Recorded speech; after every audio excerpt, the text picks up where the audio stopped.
You know it's this. Take a perk and a talk of this shit. Money swallowed like sis. Did it perfect in the kid. Got a billion who sang on my head. Look at better put on the road I just spent. I know we got $1 million. The devil that shit ain't not cheaper again. Hello and welcome back, fellow anime lovers, to MangaMuse. I am delighted to have you join us once again in the world of fanfiction and fantasy. This is the third part of What If Deku Meets Asta in MHA. Special note, this fanfic is written and a masterpiece of Vizard Masky on FANFICTIONnet. Do check and support the author too. Now smash the like, share and subscribe button for more. Also press the bell icon so that you never miss such great parts. Thanks for the introduction.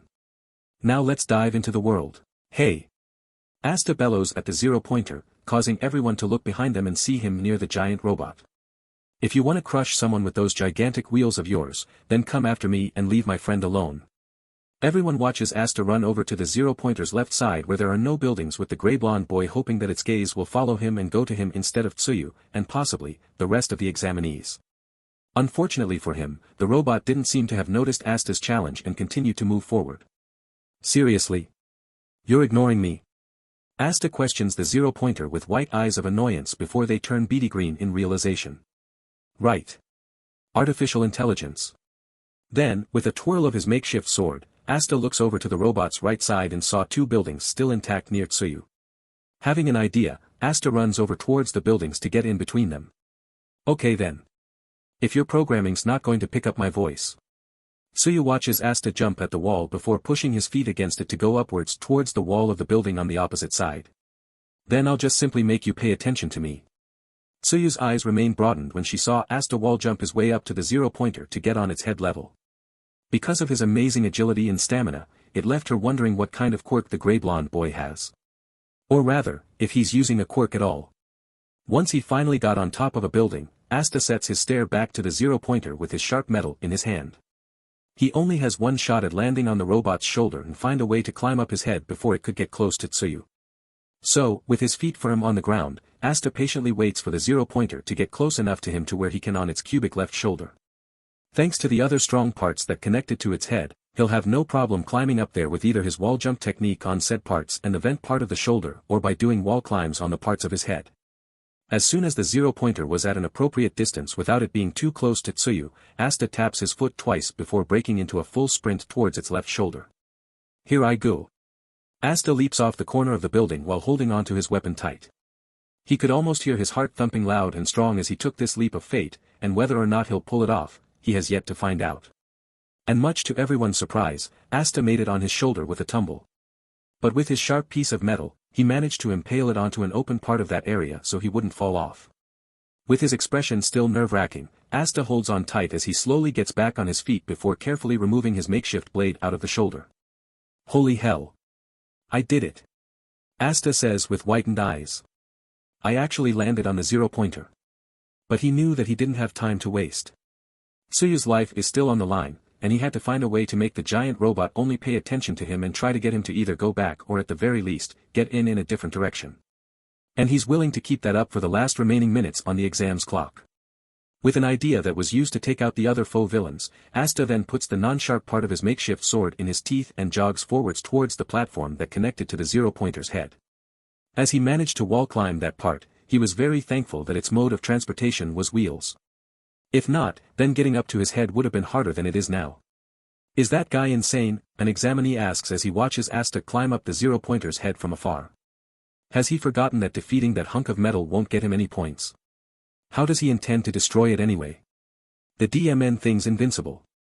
Among the students who continued to call Asta crazy for climbing the 0-pointer like a monkey, there were at least 3 students who just stayed silent at what he was able to do.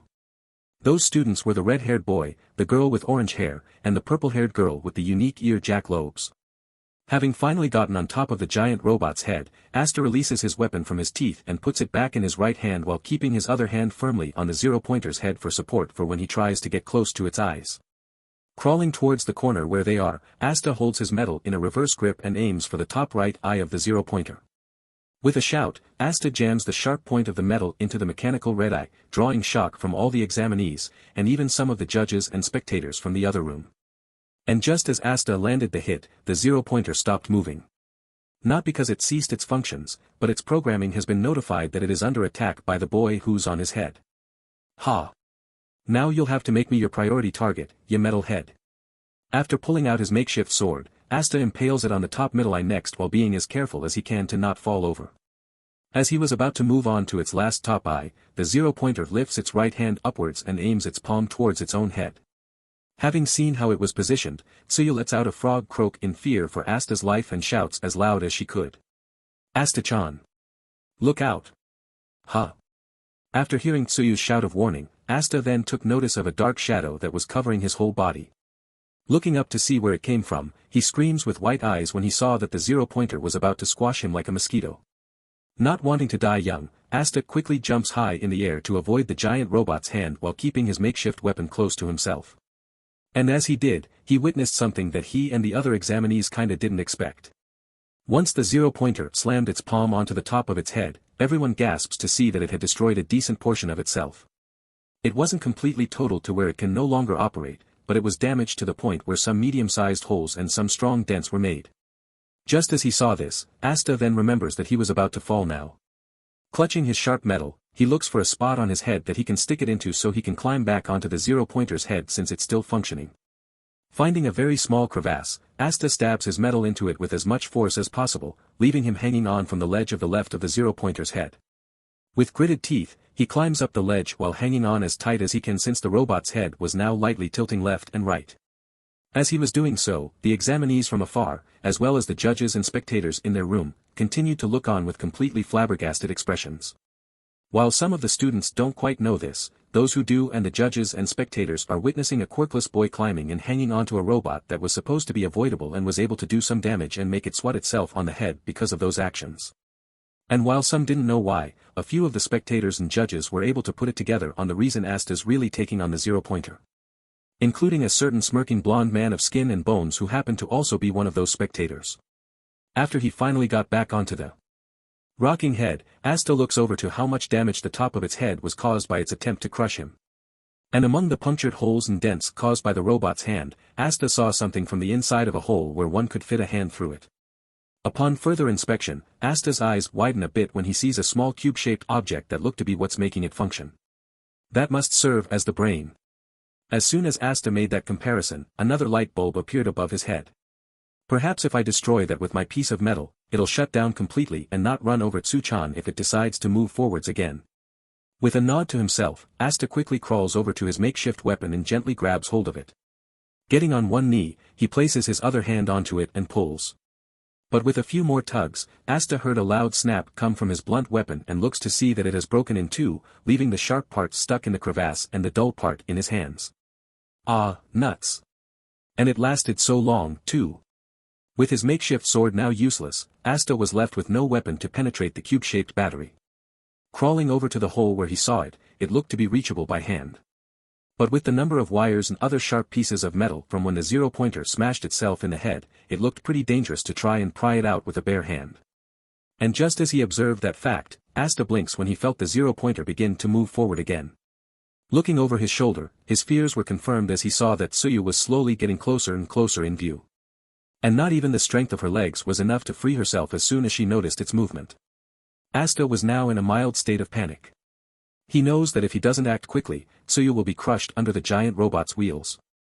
And since he lost the use of his sharp piece of metal, there weren't any safer ways of destroying the battery. And so, he decided to do the one thing that he knew would be pretty risky, pull the battery out with his bare hand. Getting onto his stomach, Asta reaches his right hand through the hole where the cube-shaped battery is and tried to grope around for it.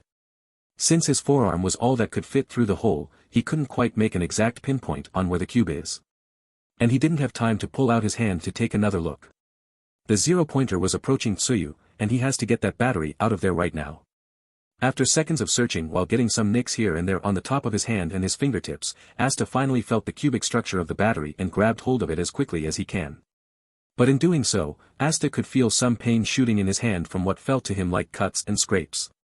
Some of them were even making his fingers slip off the cubic battery with every poke and graze the sharp parts inside were giving his hand. As he continued to struggle for the zero-pointer's battery, Asta looks from the corner of his eye to see that the giant robot was getting closer and closer to Tsuyu, leaving Asta with less time than normal to remove the battery. And because of the sharp objects guarding it, it made it impossible to pull it out without a single scratch on his hand. But with All Might's words of wisdom continuing to ring in his head, Asta growls loudly as he locks his stare back onto the battery with contracted irises. Don't you dare think that these minor injuries in my hand will stop me. Despite all of the stinging strain he's going through right now, Asta persevered and grabbed onto the cube-shaped battery with all of his might. And with the help of his adrenaline, all of the pain caused by the sharp objects inside the hole was left ignored as he dug his fingers deeper and deeper into the compartment that had the battery in it. If I'm going to become a great hero, quirk or no quirk, I need to push myself and surpass my limits. With a light tug, Asta prepares shut down this large faux villain for good. It's time to go. Plus Ultrea. With those words roared for everyone to hear, Asta violently yanks the battery out of the zero-pointer's head with some BLD spurting and leaking from all over his hand because of the sharp objects that cut him during this action. And while he was doing all of this, a familiar glimmer of red appears from the iris of Asta's right eye before returning to green as soon as the battery was taken out. But that detail didn't go unnoticed by the black-haired man, who kept his watchful eyes on the screen that displayed Asta. And while he was stunned that Asta was able to tear off the battery and impressed with how he was able to get up there with his wall jump technique, it was that phenomenon in Asta's right eye that confirmed his suspicion about his condition on being quirkless. As for the rest of the audience, they were all left aghast by the feat Asta has pulled off. They did not think he could do it because of his condition, but against all odds, the gray-blonde boy did it. The only exceptions of the reaction were Nizu, who laughed in excitement at the sight, and the dark purple-haired woman, whose body was twitching in joy.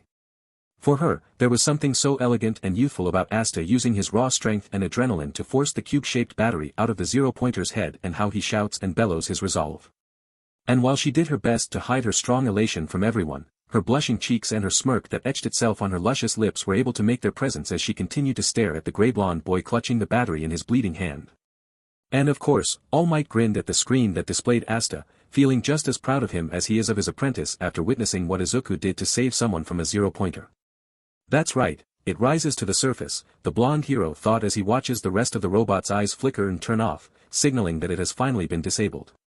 The most important qualification of a hero is the spirit of self-sacrifice. He then takes a closer look at Asta's right hand and sees the BLD trickling from the many cuts he's gained just from digging for the battery with a few drops of the red liquid dripping onto the zero-pointer's head. And just like young Midoriya did, young Kurosaki, have also shown that spirit. Back with the examinees, they could not believe their eyes. They have just witnessed a loud, explosive, hyperactive boy climb up a faux villain that's meant to be avoided and tear out its battery with his bare hand without the use of a quirk. And for a select few students who've learned of this boy on the TV during the sludge villain incident, they were just as shocked as the rest of them because of the fact that he was quirkless. Feeling the zero-pointer continue to lean backwards and fall, Asta jumps off so he wouldn't go down with it. And upon being in the air, he watches the giant robot fall over further and crash violently onto the ground with some more pieces of itself popping off and scattering all over the place. Ha! Rest in pieces, ya bucket of bolts. The gray-blonde boy sighs a breath in relief, knowing that Tsuyu was now safe from being bulldozed by the zero-pointer. But that relief was short-lived as he once again realizes that he was still in the air. And because of that, he began to scream as he starts to plummet towards the ground from a high distance. I did not think. This throw. Asta continued shrieking while falling further and further. But before he could suffer the same fate as the zero-pointer, he felt something wrap around his torso. Looking downwards, he saw that it was something pink, and since his elbows were touching it too, it felt a little moist. Huh? What is that? Before he could question it further, Asta was pulled backwards and gently guided towards a safer part of the area. Once he was there, the pink thing that caught him carefully drops him onto the ground, making him land on his butt in a 1-inch fall. Phew. Whatever that was, I'm grateful to whoever used it. Otherwise, I would have died. I'm glad I was able to help. After hearing a familiar rib bit after that sentence, Asta turns his head to the source and widens his eyes to see that he landed next to a familiar green-haired girl. Tsu-chan. That was you? Tsuyu nods while covering her ears with her fingers. It's part of my frog quirk. It allows me to do pretty much everything a frog can do, climb walls, hop at long distances because of my strong legs, swim faster and longer, and, what I just did to cushion your fall, extend my tongue up to a maximum of 20 meters, which thankfully, you were closer than that range for me to grab onto you. Asta looks at Tsuyu in amusement after hearing how her quirk works. That explains why you croak like a frog every now and then. Tsuyu nods at Asta again as he said that, not taking offense as there was no tone in his voice that revealed that he was weirded out. So, if you don't mind me asking, what's it like to be able to grab stuff with your tongue, since that's what you just did to save me? Well, I rarely use it for grabbing objects since it's mostly for grappling onto stuff and using it like a WHP, but when I do have to put up with the taste of some objects, like plastic, LTHR, etc., Tsuyu answers before shrugging. But it's something I got used to as I trained my quirk for the exams. Asta nods in understanding before offering Tsuyu a smile. Well, thanks for saving me, Tsu-chan. I really do owe it to you. After expressing his gratitude, Asta gets up off the ground.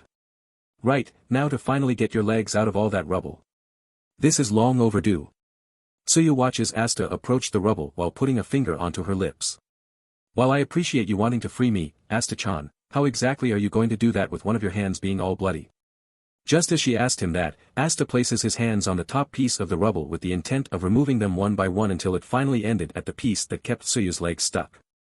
But as he did so, his right hand twitches as he began to feel the pain from before return. Oh wow! Asta shouts while clutching onto his right wrist with white eyes and tears streaming from his eyes like a waterfall. Ah, drat! I almost forgot that I allowed my hand to get this messed up just to turn that robot off. And that's a wrap, examinees. Time is up. Asta and Tsuyu look up with broadened eyes when they hear Present Mike announce the end of the exams. After taking it in for a few seconds, starts chuckling to himself while having 4 horizontal lines for each eye.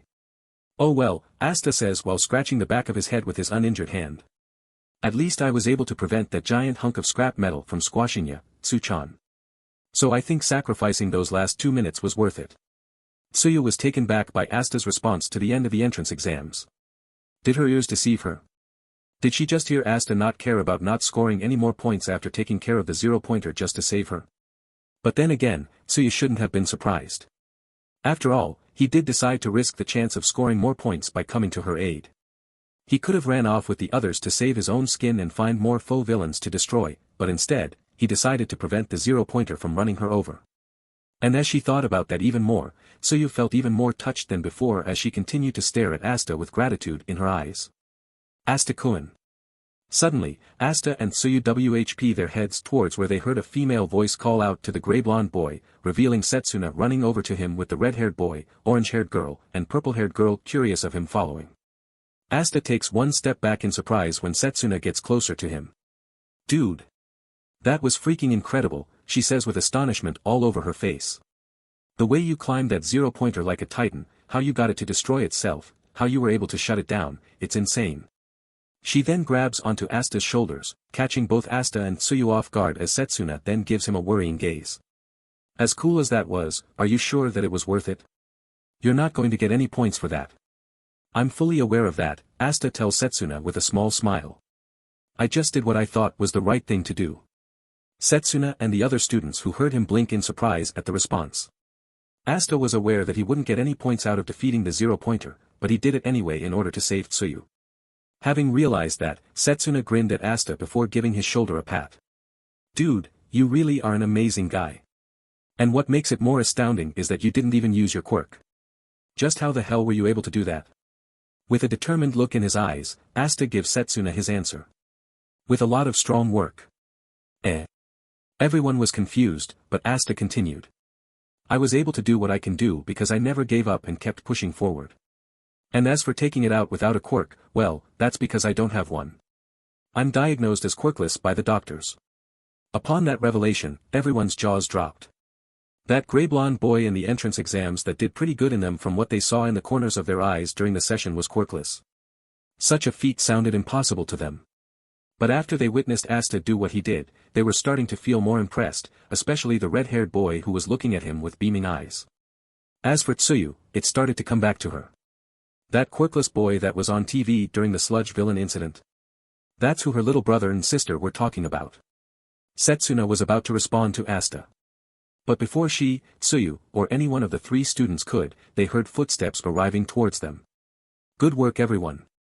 Turning their heads towards the source, the examinees looked to see a short, elderly woman with gray hair in a netted bun, small eyes and nose, and a large syringe that she appears to be using as a walking cane as she approached the students, mostly Asta as the woman locked her stare onto him. Who might this be? Asta asks with a tilted head. That's the school nurse of UA, the youthful heroine, recovery girl, Tsuyu explains with a ribbit, having researched the hero school herself. She's considered to be the backbone of the school because of the incredible healing properties of her medical quirk. Asta hums at the information while the small old woman finally got close enough to him. My goodness, you've injured your hand really bad, didn't you? Recovery girl questions Asta, referring to the BLD and cuts on his right hand. I swear, you youngsters are as reckless as the old days. And you, young man, are just as reckless as that other boy I just healed a while ago. Asta gives the school nurse a puzzling stare. But before he could respond, recovery girl puckers her lips and, much to everyone except Tsuyu's surprise as they watched, extend towards Asta's cheek in an unnatural way at a mid-range distance and embrace him.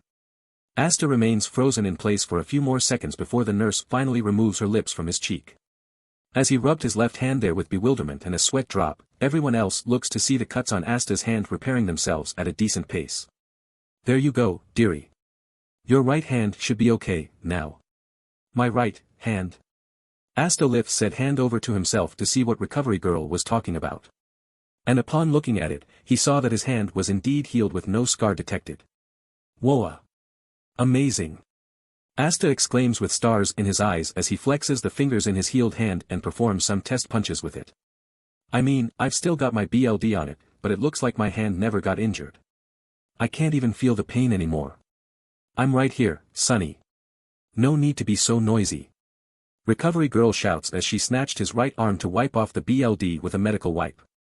Asta's cheeks turn red in slight embarrassment while scratching the back of his head with his free hand as recovery girl was finishing up the cleaning, earning mixed reactions from the other 5 students, ranging from a cocked brow at Asta from the orange and purple-haired girls to expressions of admiration from the red-haired boy that noticed the muscular structure in the gray-blonde boy's arms.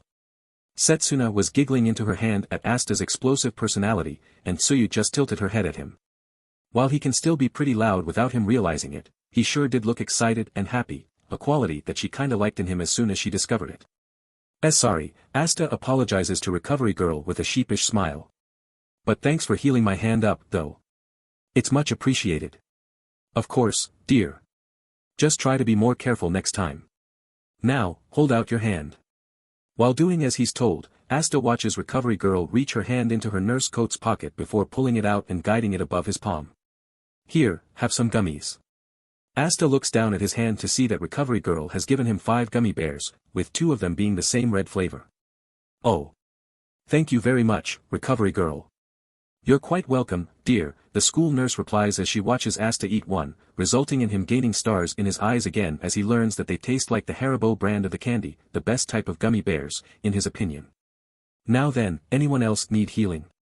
The students surrounding him except for Tsuyu and Asta, the latter of whom continued enjoying his gummy bears, froze a bit while staying quiet, unsure if they wanted stretchy lips to be what will patch them up from any mild injuries. But when Asta heard that question, he shot his head up and looked over to Tsuyu. Oh, that's right. Tsu-chan still needs help. After devouring his last gummy bear, Asta goes over to the rubble that's still trapping Tsuyu's legs and climbs up to the top piece. Grabbing onto it, he lifts it up as if he's trying to roll it and sends it topping a few inches away from him in a direction where nobody will get hurt, and he took care of the other pieces from there. While he was doing so, Setsuna and the other students, except for the red-haired boy, finally took notice of how muscular Asta's arms are. And upon looking at them, their eyes widen with contracted pupils as they watch him take care of the heavy pieces of a building with little problems. Whoa! Those biceps! Setsuna thought to herself with a tinge of pink in her cheeks as she continued to eye up Asta's arms. And even though his clothes covered them, she could tell that he also has some great abs, quads, and glutes. Especially the glutes. Back with Asta, there was one last piece of rubble for him to take care of, the one that's preventing Tsuyu's legs from moving. And because of that, he was more careful with that large piece of building as he slowly lifts it up high enough before looking towards the green-haired girl. Are you able to move your legs, Tsu-chan? With a rib bit, Tsuyu attempts to move her legs out of the way. And while she was able to do so, she could feel some mild pain from the action. Yeah. They still hurt, but nothing feels broken. You can put it down now. Getting the green light, Asta drops the piece of rubble back onto the ground and dusts his hands while turning back to recovery girl. If you can you use your quirk on her too, please? It's better to be safe than sorry. Recovery girl gives Asta a nod in understanding and walks over to Tsuyu while taking a mental note on how caring the gray blonde boy is, as did Setsuna and the other 3 students in the background. Instead of being weirded out like the others, Tsuyu kept her composure as she allowed Recovery Girl to use her quirk to heal any potential damage caused by the rubble. After the nurse did her work, Tsuyu was able to get back on her feet without any problems or any aches in her legs. "Thank you, Recovery Girl," Tsuyu says while she's given 5 gummy bears before looking over to Asta with a smile. "And I want to thank you as well, Asta-chan, for saving me from the 0-pointer. Asta smiles back at Tsuyu before giving her a thumbs up. "No problem, Tsu-chan. I'm glad to help," he says before giving her a 2-fingered salute. "Anyway, I better be off now." W8. Asta-kun. Just as he was about to move, he stops to look over his shoulder when Setsuna speaks to him. "Sorry, I'd love to stay and chat, but I gotta find my friend and see how he's holding up." After waving, Asta starts to sprint off. "See you later. And I hope you get into UA, second."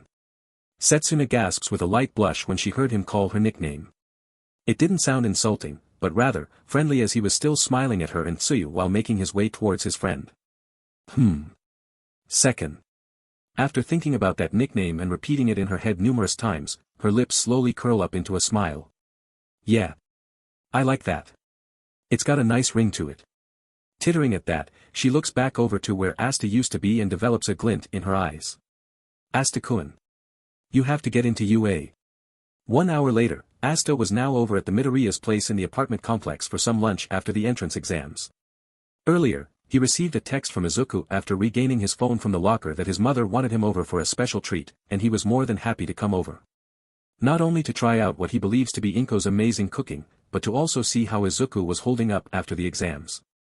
While Inko made her son a mackerel cuisine that was based on the diet plan he told her about with rice, she made Asta a big high-protein beef steak with a side of tater tots. And as he expected, her creations were delectable. And Inko could tell that Asta's enjoying it because of the stars in his eyes as he devoured the beef and tater tots like a pack of wolves. After giggling at the sight, she then looks over to her son to see how she's enjoying his meal. And upon seeing him, her eyes broaden a bit when she noticed that Izuku was staring at the fish with hollow white eyes and a wide smile, looking as if he was daydreaming. "Izuku?" Inko tried to call out to him, but he didn't respond. "Sweetie, are you okay?" Again, no answer. Izuku's eyes remained glued onto his mackerel with his smirk not changing. It was only until Asta gave him a gentle nudge in his left arm that got the green-haired boy snap out of it and look over to him, seeing that it was him who got his attention. "Your mother's speaking to you, bud." Blinking at the explanation in surprise, Izuku immediately looks over to his mother to see a concerned but slightly freaked-out expression on her face. "Why are you smiling at that fish? Should I be worried about you?" Izuku gasps at Inko before shaking his head rapidly. Oh. Sorry, it's nothing, I'm fine." Izuku answers before taking a deep breath. "I guess I must have been lost in thought." Just from seeing how Izuku shifted his eyes from his food to the side and how nervous he was, Asta was able to put the pieces together. "Is it about the UA entrance exams, Izuku?" The green-haired boy jumped in surprise at Asta and stares at him for a moment before sighing with a frown. "Well, I guess you can say that." Inko and Asta watched Izuku look down at his food with an unsure expression on his face. And they both understood why to a degree. "Hey, don't look so blue right now, bud," Asta tells him while placing a hand on his shoulder. "We just got through with the exams, and it'll be a while before we figure out how we did." Izuku looks over to Asta with his expression not changing. "I know, but how do I put it? Oi, don't go thinking negative on me now, Izuku." Asta says. "I'm sure whatever heroic deeds you pulled off at the exams, the observers haven't turned a blind eye to it." Izuku's eyes widen at his friend's words. "Do you think so?" "Of course I do. How could they call it a hero school if they left it out of their sight?" Izuku took some time to think about what Asta said. During his time in the entrance exams, he recalls not being able to score a single point in the physical portion. From self-scoring, he knows that he passed the written exam just fine, but he'll bet it'll be cancelled out by the lack of destroyed full villains in his practical score. The only robot Izuku was able to destroy was the 0-pointer with the use of his acquired quirk, One for All, and that was because someone was in danger of being crushed by it. And the injuries he sustained just by using All Might's lent power are something he has yet to tell his favorite hero about. But when Asta said what he said, it got Izuku wondering if there was more to this test than just destroying the foe villains. He knew that it was a crucial part in scoring points, but since he knows that there's more to being a hero than defeating bad guys, he puzzled on the possibility that doing good deeds for other students can get him some points too. If that were the case, then maybe there's hope for him. Still unsure about it, Izuku decides to put it on the back burner and smiles slightly at Asta, not wanting him to worry about him right now. Well, when you put it like that, Asta, then I guess I've got nothing to worry about. Right? Inko smiled at the sight of her son and Asta continuing to speak with each other while moving on to different topics that aren't about the UA entrance exams. Every time the gray-blonde boy would come over, she always enjoys his company because of his ability to look on the bright side of life and give Izuku some hope in becoming a hero. And while a part of her feels jealous that Asta can give her son some confidence despite everything Izuku had to go through before learning that he's a late bloomer, something All Might, Asta, and Izuku agreed to go with to keep one for all a secret, she's very grateful to him that he could make the impossible fact on being a quirkless hero possible. And after seeing Asta's physique via his arms, she can bet that he can pull it off, especially after seeing him land some attacks on the sludge villain to save her son and Katsuki. After the boys finished eating, Asta assisted the Midoriyas in putting away the dishes before bowing his head to Inko. Thanks again for inviting me over to lunch, Ms. Midoriya. Your cooking is as perfect as always. Inko giggles with Asta with a hand on her cheek. You're very welcome, Asta-kun. Any friend of my son's is a friend of mine. After grinning back, Asta felt his phone buzz in his pants pocket and saw that his father sent him a message requiring his assistance. Ms. Midoriya, I'm sorry if it's too soon, but I gotta get going. My pops need some help with some laundry work. Don't worry, Asta-kun, Inko assures him. Do what you need to do for your father. I'm just glad you could be here. Thank you, Ms. Midoriya, Asta says before approaching the door and getting his shoes on. After resting his hand on the knob, he looks over to Izuku and gives him a thumbs up. Don't worry one bit, bud. Be as patient as you can for the results and just think positive. Why?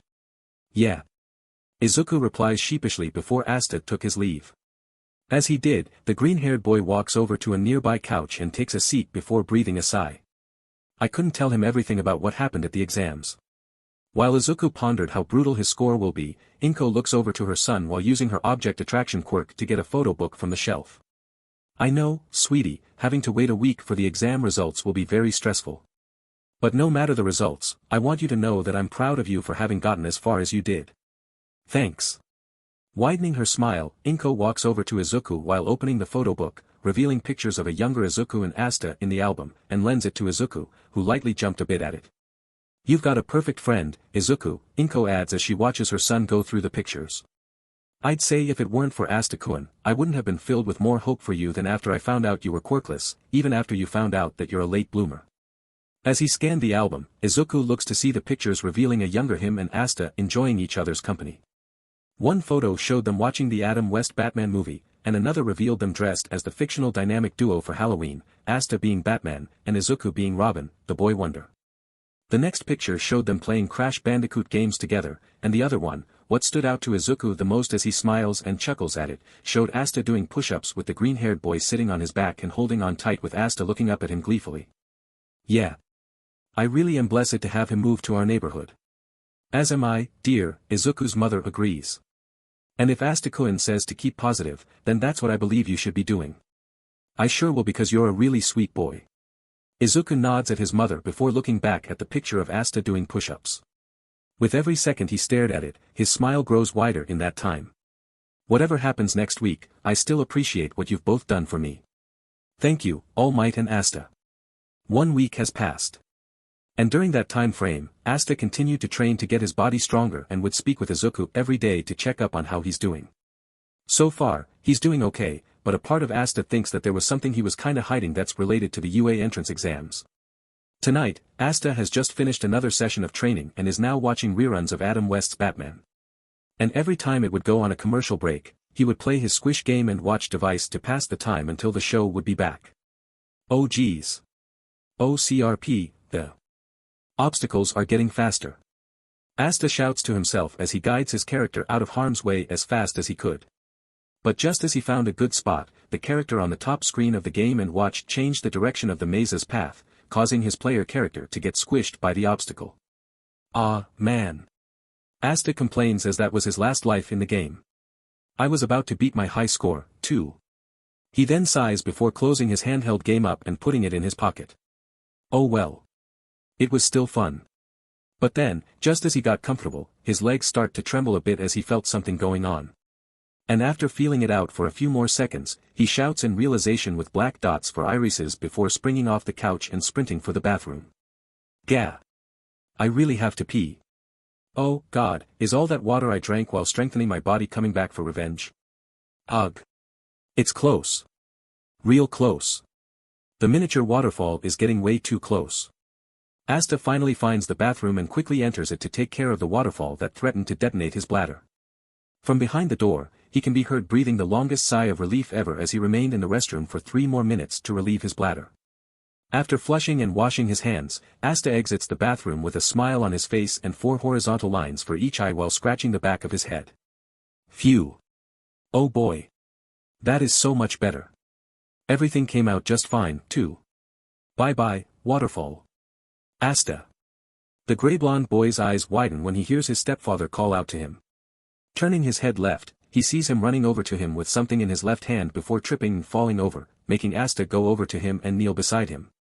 Pops, what is it? You sound like there's something up. Taking a couple of breaths, Leopold lifts the hand that carried the letter in it and brings it to his stepson. It's from UA. Your exam results are in, son. Gasping at the revelation, Asta helps his father back on his feet and immediately heads to the dining room table with him to have a look at how he performed. Having it placed on the table, Asta and Leopold stare down at the envelope from UA for a solid minute before shifting their eyes towards each other. Asta nods first, followed by his stepfather. After doing so, the gray-blonde boy walks over to it and opens the letter up. Putting it upside down, he cocks a brow up when he saw a metallic circular object fall and plop onto the table with the black part facing up. Before the Kurosakis could question what that's doing here, a mysterious light began to appear from the black part of the circular metal piece and forming some sort of screen on the dining room wall. Is that? Leopold says. A projection?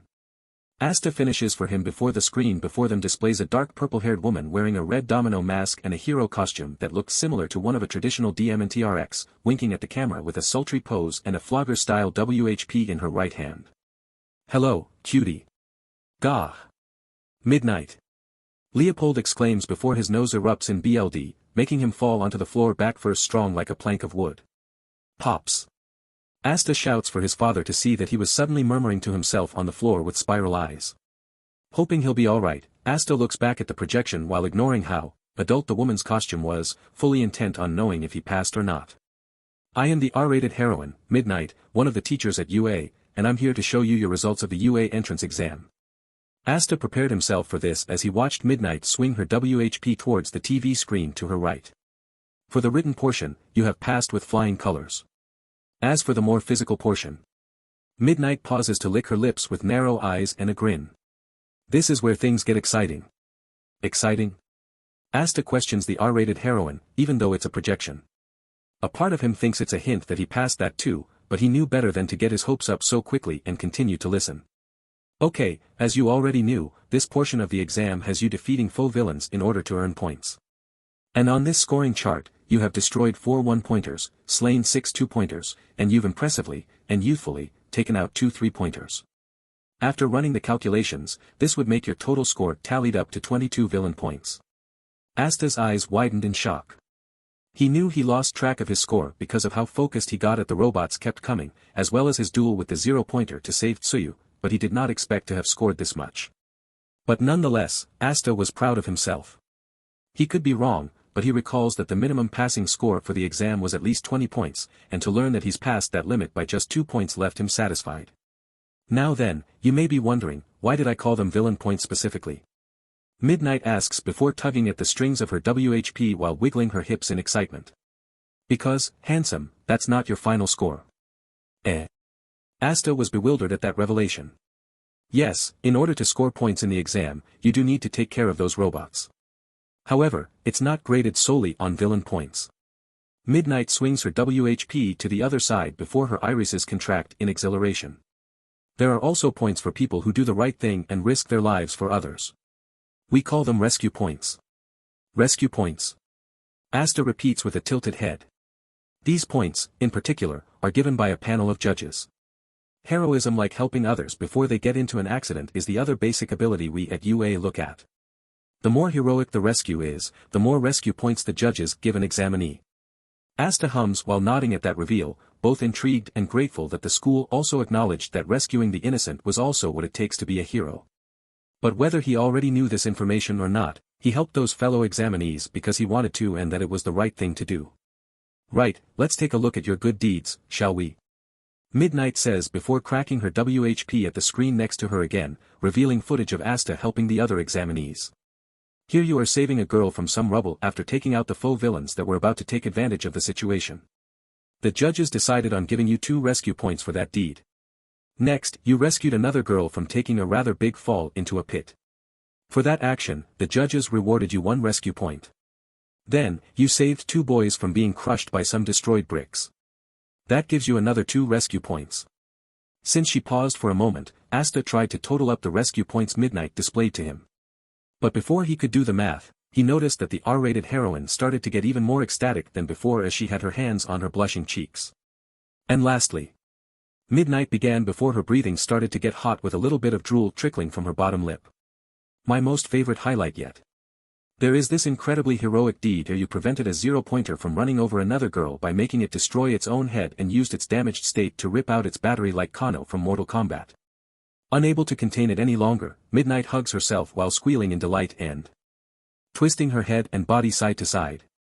Yes. Yes. It was such a youthful display. The way you kept digging your hand into the open hole for the battery with that fierce look in your eye, all while screaming out the school's motto.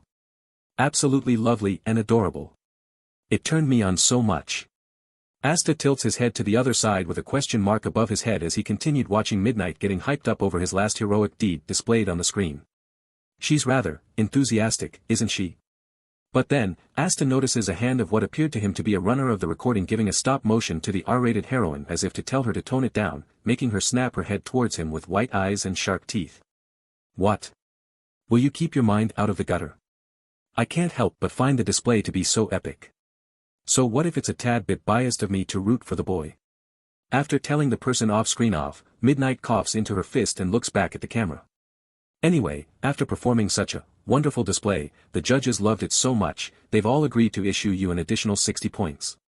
And if you add them all together, you get a grand total of 65 rescue points. Asta's jaw dropped at the math. He understood why the previous rescues got the points they did, but for him saving Tsuyu to earn him 60 to get the current amount of rescue points, it was astonishing to him. Now then, for your final score. Midnight announces before SWNGNG her WHP upwards. If we take the 22 villain points you've earned from destroying those pesky robots, and add them together with your walloping rescue points, your score is a grand total of. Midnight was silent for a moment before SWNGNG her WHP forward so it was pointing at the camera. 87 points. A crowning achievement, especially for someone like you. It was that moment when Asta's hands began to tremble with the most shocked face he's ever made so far. He passed. Despite his lack of a quirk, and using nothing but pure strength from his body, he was able to get into the UA Hero School. Asta was so happy, a small teardrop escaped his eye and rolled down his cheek without his surprised face changing. All of those years, people in his elementary school, and a rare few in junior high, including Katsuki, told him that being a quirkless hero was impossible. But the score the R-rated heroine revealed to him told him that he proved them wrong. He proved them all wrong. With more tears being produced, he grins to himself with his fists close to his chest. I did it. Asta whispers before wiping his tears away with his toothy smile intact. I did it. I knew I could do it without a quirk. Congratulations, Asta Kurosaki, Midnight says before giving him an alluring wink and a heartwarming smile. I look forward to seeing you, for this is your hero academia. After saying those last words, the projection displayed the scoreboard that showed the top 10 scores from other examinees. At the very top left corner, Asta saw his score and smirked proudly at it while not paying attention to the other scores. Asta. Huh. Asta zips his head left to see that his stepfather recovered from his nosebleed he got from seeing the R-rated heroine in the projection. Oh dear, I missed the entire recording. Leopold exclaims, mostly disappointed that he couldn't see his favorite heroine for a little longer. Well, how did you do, son? Did you pass? Asta smiles confidently and points a thumb behind him, revealing his score in the top left corner of the projection. With flying colors, Asta answers before winking. I'm in. Leopold looks over at Asta's score. As soon as he did, his eyes widened when he saw the numbers 22 and 65 adding together to make 87 points. And after seeing the position, something Asta didn't pay attention to since he was more fixated on the score itself, the man's eyes produced tears while putting on the widest smile possible. "Oh, Asta!" Leopold shouts before trapping his son into a hug. "I'm so proud of you. You're making history, son. You're making history."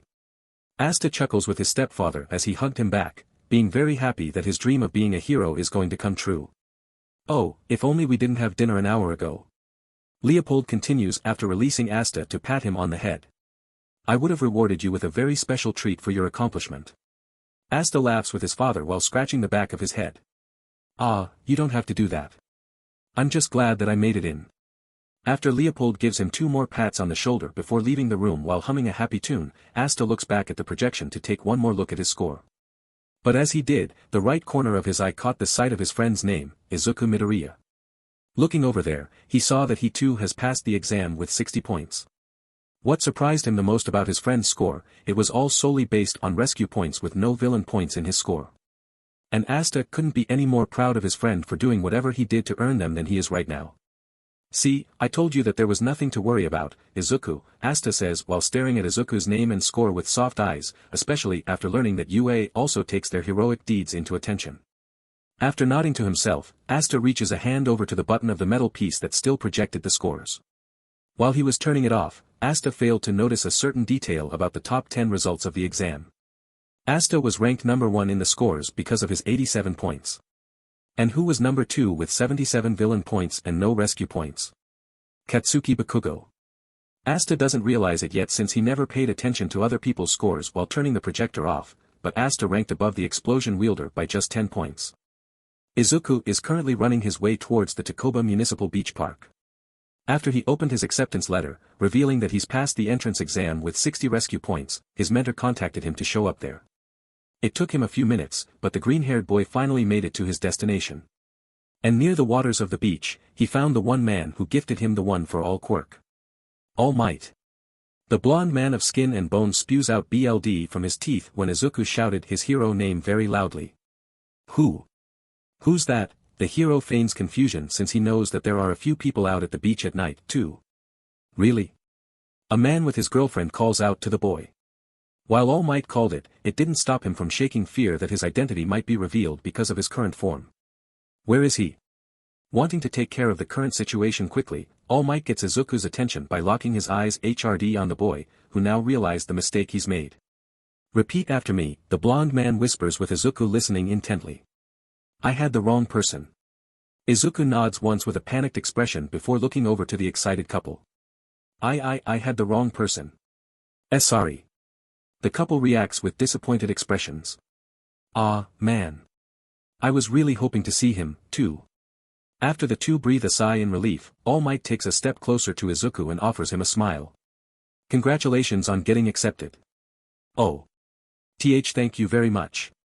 Izuku replies before giving his favorite hero a high five. "Just so you know, I didn't tell the school about my connection to you." Izuku tilted his head in confusion, so the blonde hero continued. "You're the type that would think that's cheating, yes? But don't worry, I wasn't one of the judges." Izuku bows his head to his mentor. Thank you for your concern." After expressing his gratitude, Izuku remembered something and lifted his head back to him. "But I was surprised to find out that you were a teacher at UA. That must be why you came here, huh? I mean, your agency is in Roppongi in Minato, Tokyo at Dash."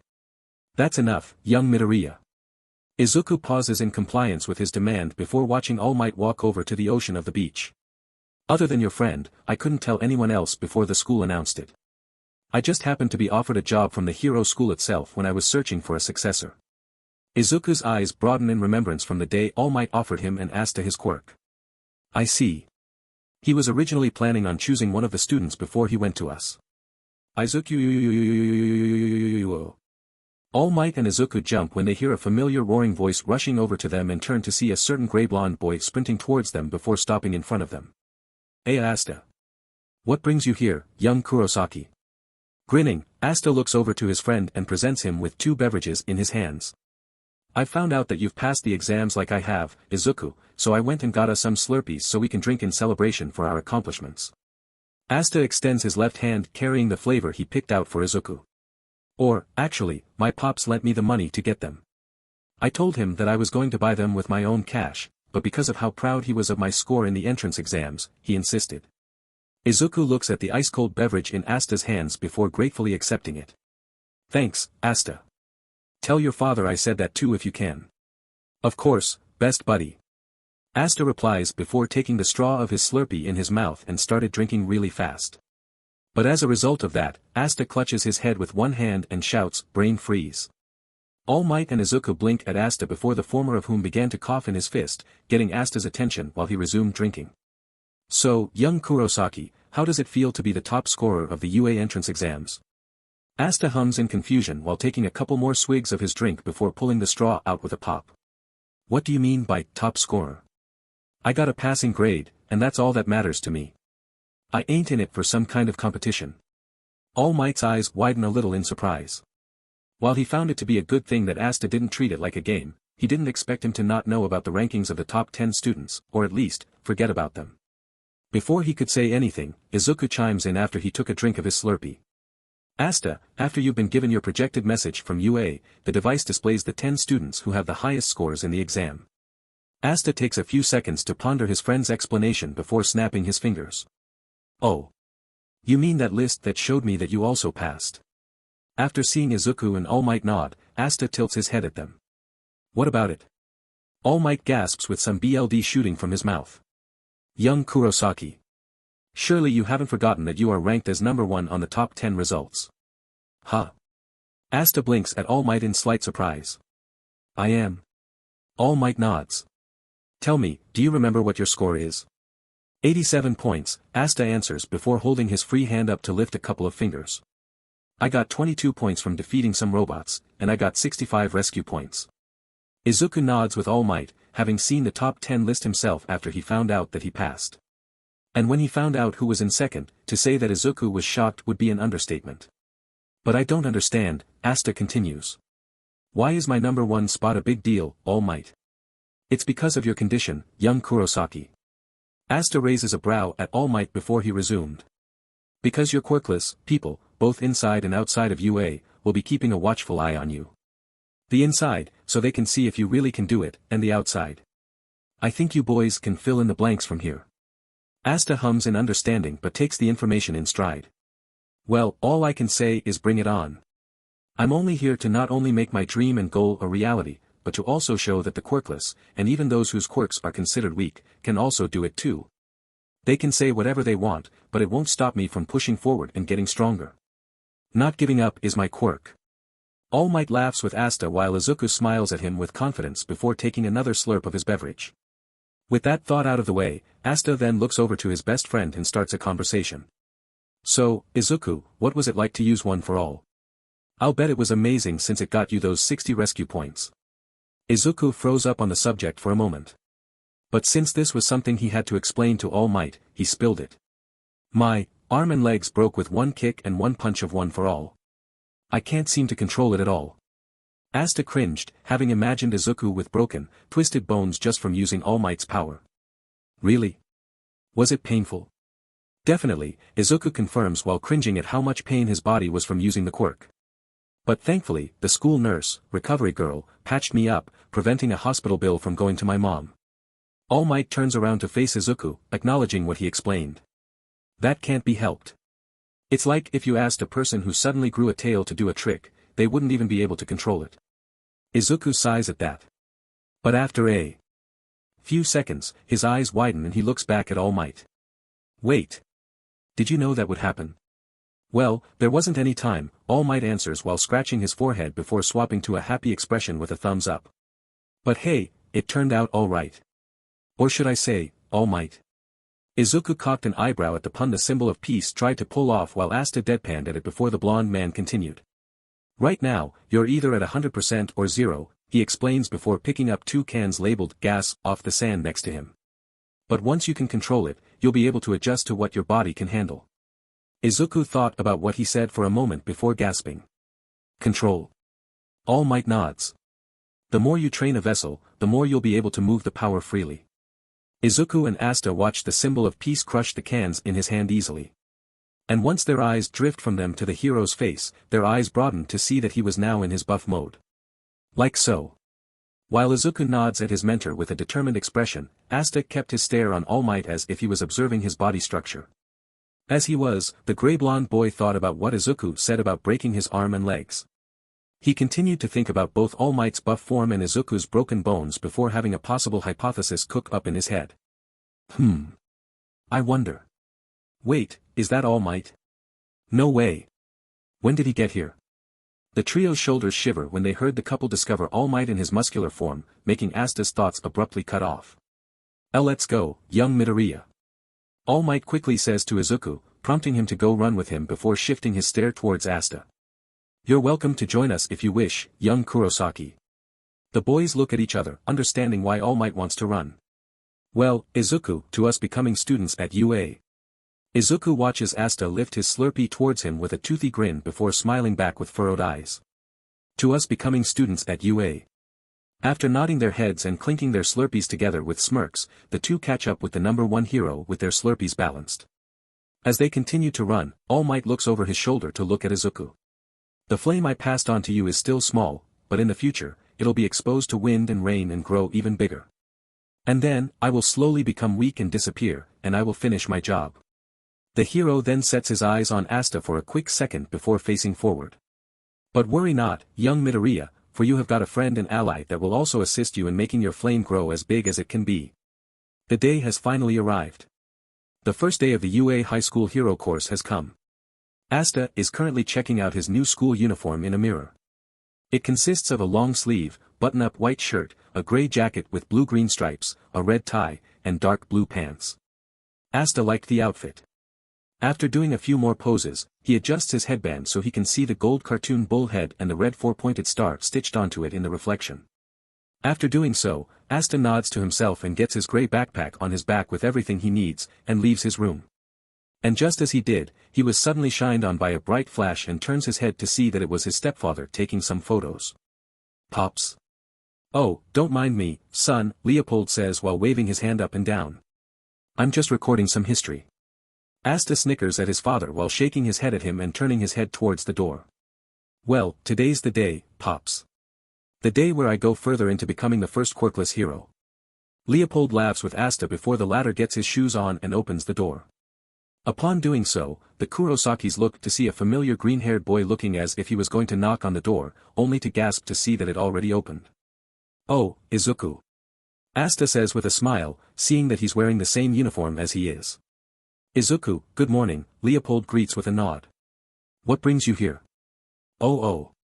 Well, I was thinking that I could walk to UA with Asta. Sure you can, Leopold accepts before getting both Izuku and Asta into the frame of his camera, drawing a confused expression from the green-haired boy. Oh, don't mind my pop, Izuku. He's that excited that I'm heading there that he seems to find it necessary to add it to the photo album. I see. Izuku replies while chuckling with Asta. After setting the camera down, Asta's stepfather walks over to the boys. So, Izuku, how do you feel to finally continue your own path on becoming a hero? Well, sir, it's a little nerve-wracking, Izuku answers. I mean, I did get in on rescue points alone. Leopold nods in understanding. Don't worry, Izuku. Just keep thinking positive and push forward. And no matter how intense things get, you should always look on the bright side. Plus, you've got my son looking out for you, too. Izuku looks over to Asta, who smirks at him with a nod. Yeah. Thanks, Mr. Kurosaki. With a chuckle of his own, Asta opens the door again, prompting Izuku to follow him. Well, we're off, Pops. Good luck, you too. And keep making history out there, Asta. Yes sir. After jogging their way inside the UA high school, Izuku and Asta were now looking for their classes. What made it difficult was that the place was so huge, it was almost like a maze. Come on. Where is it? The boys continued their search for the classroom for one more minute until they finally find the area where it displayed the tag 1A above them. Ah. There's my class. Izuku and Asta look at each other when they realized that they said the same thing in unison. Wait. This is your class, too? Izuku asks with an expression of near disbelief. Yeah, Asta confirms before getting a paper out of his backpack and presenting it to him. I've got the schedule right here that says 1A is my class. After putting the paper away, Asta looks back at Izuku and sees that he's been rather quiet for a good amount of second. His eyes were hidden by his green bangs, and his hand holding the strap of his backpack seemed to be shaking a little. Izuku. Bud, you okay? We're finally gonna be in the same class. Asta jumps a bit when Izuku beamed at his best friend with the happiest smile the gray-blonde boy has ever seen on him. The green-haired boy then realized how excited he became and toned it down with an embarrassed blush. Sorry. It's just that for so long, we could never be in the same class until now. That's okay, Izuku, Asta replies while shaking his head with a smirk. I'm glad to know that you and I are gonna be classmates. This will be awesome. Yeah, Izuku agrees before he and Asta start to approach the door. And as soon as they did, they pause their movement and their irises turn beady when they witness how huge the classroom door is. Whoa. You think it's that large for accessibility? Probably, Asta answers. And they even have the classroom number on there, too. Perhaps it's for those who don't like to look higher up. Izuku shrugs at Asta before looking back at the door with his mind drifting to something else. The elites chosen from the huge number at the exam. Asta heard his friend whisper to himself and leaned over to see that Izuku was now wearing a face of nervousness, almost as if he's afraid that someone might taunt him upon entering the room. Izuku? The green-haired boy's eyes widen when he heard Asta and quickly shakes his head before looking back at him. Sorry, Asta, I was just thinking to myself on something. What is it? Asta questions his friend. You know you can tell me, right? Izuku was silent for a moment before coughing it up. Well. I'm just hoping that I'm not in the same class as the scary people. Asta cocks a brow. You mean like Bakugou and the glasses guy? Izuku was hesitant at first but decided to answer with a small nod. Even though he's 5 inches shorter, Asta gives Izuku a comforting pat on his shoulder while opening the classroom door. Don't worry about it, bud, even if there are some scary folks out there, there's not a doubt in my mind that we'll make some great friends. Don't put your feet on the desk. Huh? Izuku and Asta's eyes broaden a bit when they hear 2 familiar voices from inside the classroom. Don't you think that's rude to the UA upperclassmen and the people who crafted this desk? Nope. What junior high did you even go to, anyway, you side character? Izuku's eyes became horizontal lines while Asta's surprised expression remained the same. Oh man. It's Kaken. And the glasses guy, Asta finishes, recognizing that blue hair and the glasses shape too well. From in the classroom, the blue-haired boy takes a deep breath and gives Katsuki his response as calm and formally as he can be. I attended Sumai Private Academy. My name is Tenya Ida. Sumai, Katsuki questions before widening his grin. So you're a DMN elite with a stick up your butt? I'll have a hell of a time crushing you. Crushing? Tenya repeats in utter shock how Katsuki spoke. That's cruel. Are you sure you're aiming to be a hero? Katsuki was about to answer while taking mild offense to Tenya's question. The ash-blonde boy noticed 2 newcomers from outside the classroom, and he did not look pleased because of who they are. Following where he's staring, Tenya looks with mild surprise to see the boys that he too recognized from the auditorium of the entrance exams. You two are. Izuku and Asta noticed that all the students sitting in their desks turned their heads towards them as soon as Tenya addressed them. While Izuku started to sweat nervously because of the gazes, Asta kept his cool as he observed the students he was able to see, with the doorway blocking the view of the rest of them. From what he can see from behind the open door, Asta saw a blonde short-haired man with what appears to be a tail behind him, another blonde boy who appeared to be French, yet another blonde kid whose hair is spiky and has a black fringe that looks like a cartoony lightning bolt, and a girl with pink skin, matching colored short fluffy hair, yellow eyes with black scara, and 2 pale yellow horns shaped like hooks. There were also 3 more students Asta could see that he recognized from the entrance exam arena, as did those said students. The muscular red-haired kid was there, as was the black-haired boy and the purple-haired girl with the headphone jack-like earphones. And all of them were rather surprised to see the gray-blonde kid there, with the exception of the redhead, whose face showed excitement after seeing what he did to the 0-pointer. Before Asta or Izuku could say anything, Tenya began to approach them. Good morning, he greets with Izuku feeling a little scared and Asta feeling the opposite. I am from Sumai Private Academy. My name is Dash. Why yeah, I heard, Izuku interrupts with his hands up. I am Izukumidoriya. It's nice to meet you, Ida. After he introduced himself with Tenya stopping close enough towards the boys, Asta went next. And I'm Asta Kurosaki. Tenya looks back at the gray-blonde kid when he heard him speak. I know you and I got off on the wrong foot back at the auditorium. Asta pauses before slamming a fist onto his own chest with stars developed in his eyes. But I hope we can put our differences aside, be on better terms, and eventually become friends and allies from here on out. Most of the students flinched a bit because of how loud Asta shouted, with Katsuki gritting his teeth in irritation, but some didn't mind since he wasn't too rowdy. Once he said what he said, Asta's eyes revert to normal and develops a surprised expression to see that Tenya's head has lowered towards him, drawing raised brows from Asta and Izuku. At the auditorium. You've pointed out my errors, and I can only apologize and acknowledge my mistake to you and Midoriya. Asta blinked at his polite and sudden choice of words. But before he could respond, Tenya looks over to Izuku next. Midoriya, you realized there was something more to that practical exam, didn't you? Izuku and Asta give Tenya a confused face before the green-haired boy answered while scratching the back of his head. And no. I had no idea that rescue points were a thing until I found out my final score. I only did what I did because I thought it was the right thing to do.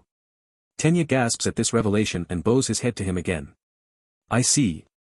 Then you must have a very noble heart. I've misjudged you. As much as it pains me to admit it, you are superior to me. Tenya then hears some giggling from Asta and looks to see him giving him a thumbs up and a toothy grin. Hey, as long as you can learn from your mistakes, I think we're gonna get along just fine, Ida. Tenya then sees Asta's thumbs up turn into an open hand. And after hearing how kind he was, he gladly accepted it with a firm handshake. Of course. I look forward to working with you, Kurosaki. Yup. And please, call me Asta. No need for formalities. Izuku sighs in relief at the scene he was witnessing. Thank goodness. I won't have to worry about him getting the wrong idea again. Oh. That curly hair. You're the plain-looking one. Izuku and Asta looked behind them when they heard a girl speak up, and the former boy jumped with red cheeks when he saw that it was the same girl that prevented Izuku from falling onto the ground face first.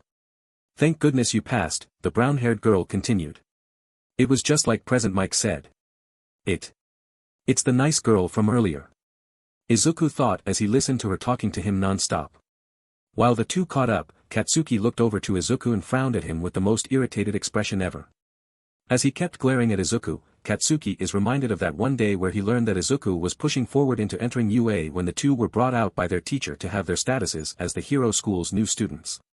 During that time after school, Katsuki dragged Izuku into an alleyway to confront him on why he's following through on his pointless dream after telling him and Asta not to sign up for UA. But instead of the usual stuttering, Katsuki recalled the response that he did not expect. Kaken. Izuku said in Katsuki's memory. Someone told me you can become a hero, and that it was because of my own effort. And before you say it, no. This time, it wasn't Asta who said it. That's why.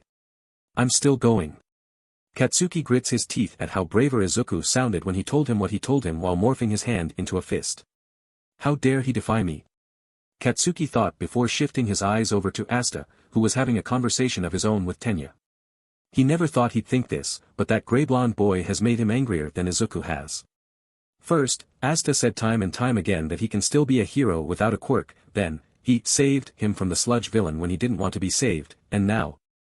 He's learned that Asta has passed him in first place by 10 points. 10 points. That little dwarf. Katsuki continued to glare holes in both Asta and Izuku. While I don't know how Deku got in, that Bakasta. Another memory of the gray-blonde boy emerges during the sludge villain incident where he has seen Asta's right eye flaring red before it quickly went back to green. Something is definitely up with those two. As for the rest of the students who weren't the ones Asta recognized from the exam, while they thought that Izuku was rather shy, they had some mixed opinions on Asta. Some thought that the gray-blonde boy was very explosive and hyper, while some who have heard of him from the sludge villain incident were surprised that he made it without a quirk and were curious to see how far he'll get from there. And the common thought the classmates all shared? Asta's physique was incredible for someone of his age and short height, and not even his school uniform could hide the strong shapes of his biceps, glutes, and quads. There are a few students who had seen him at the sludge villain incident via the television. One of which was the pink-skinned girl who kept her eyes on Asta with a grin on her face, looking forward to spending some time to get to know him. Wow. He's even cuter and beefier in person, the pink-skinned girl thought while tapping her foot in excitement. I even heard from Kirishima-kun about what he did to a zero-pointer. That's so cool. I've got to speak with him when I get the chance. Then, there's a tall girl that had a rather mature physique for her age. She has long black hair styled in a spiky ponytail with a large strand hanging on the right side of her face and onyx eyes staring at Asta intently. So this is the quirkless boy who kept his resolve when rescuing those other boys. The girl then looks upwards above Asta's headband and squints. That hair. I can't help but think I've seen that type of style somewhere in my childhood. Another student who's looking at Asta with slight interest is a tall and muscular man whose physique is almost as well-built as Asta's. He has short hair that stops right at his neck with its left side colored crimson and its right side as white as snow. His eyes were different colors too, with his right eye being gray and the left eye turquoise. And on the left side of his face, a large burn scar can be seen passing across his left eye vertically. This boy kept his heterochromatic eyes locked firmly onto Asta. When he heard of what happened with the sludge villain, and the rumors from his classmates on how Asta was able to take out a zero-pointer with his bare hands without a quirk, he intends to keep his eyes on him and see what else he can possibly do. The last person who saw Asta on TV is a young man who has the head of a black bird with a yellow beak and red eyes. When he watched him fight the sludge villain all those months ago, the human-slash-bird hybrid always felt something mysterious about the gray-blonde boy. Perhaps it was the flash of red in Asta's right eye that made him think this way, but either way, he acknowledged that he was very strong without a quirk, and intends to know what else he's capable of as a quirkless individual. But then again, he was unsure about that status because of the phenomenon he saw in Asta's eye. Back with Asta, he was laughing with Tenya during their humble conversation before the gray-blonde boy's eyes suddenly caught someone familiar, who walked over to him with her usual neutral expression. Tsu-chan.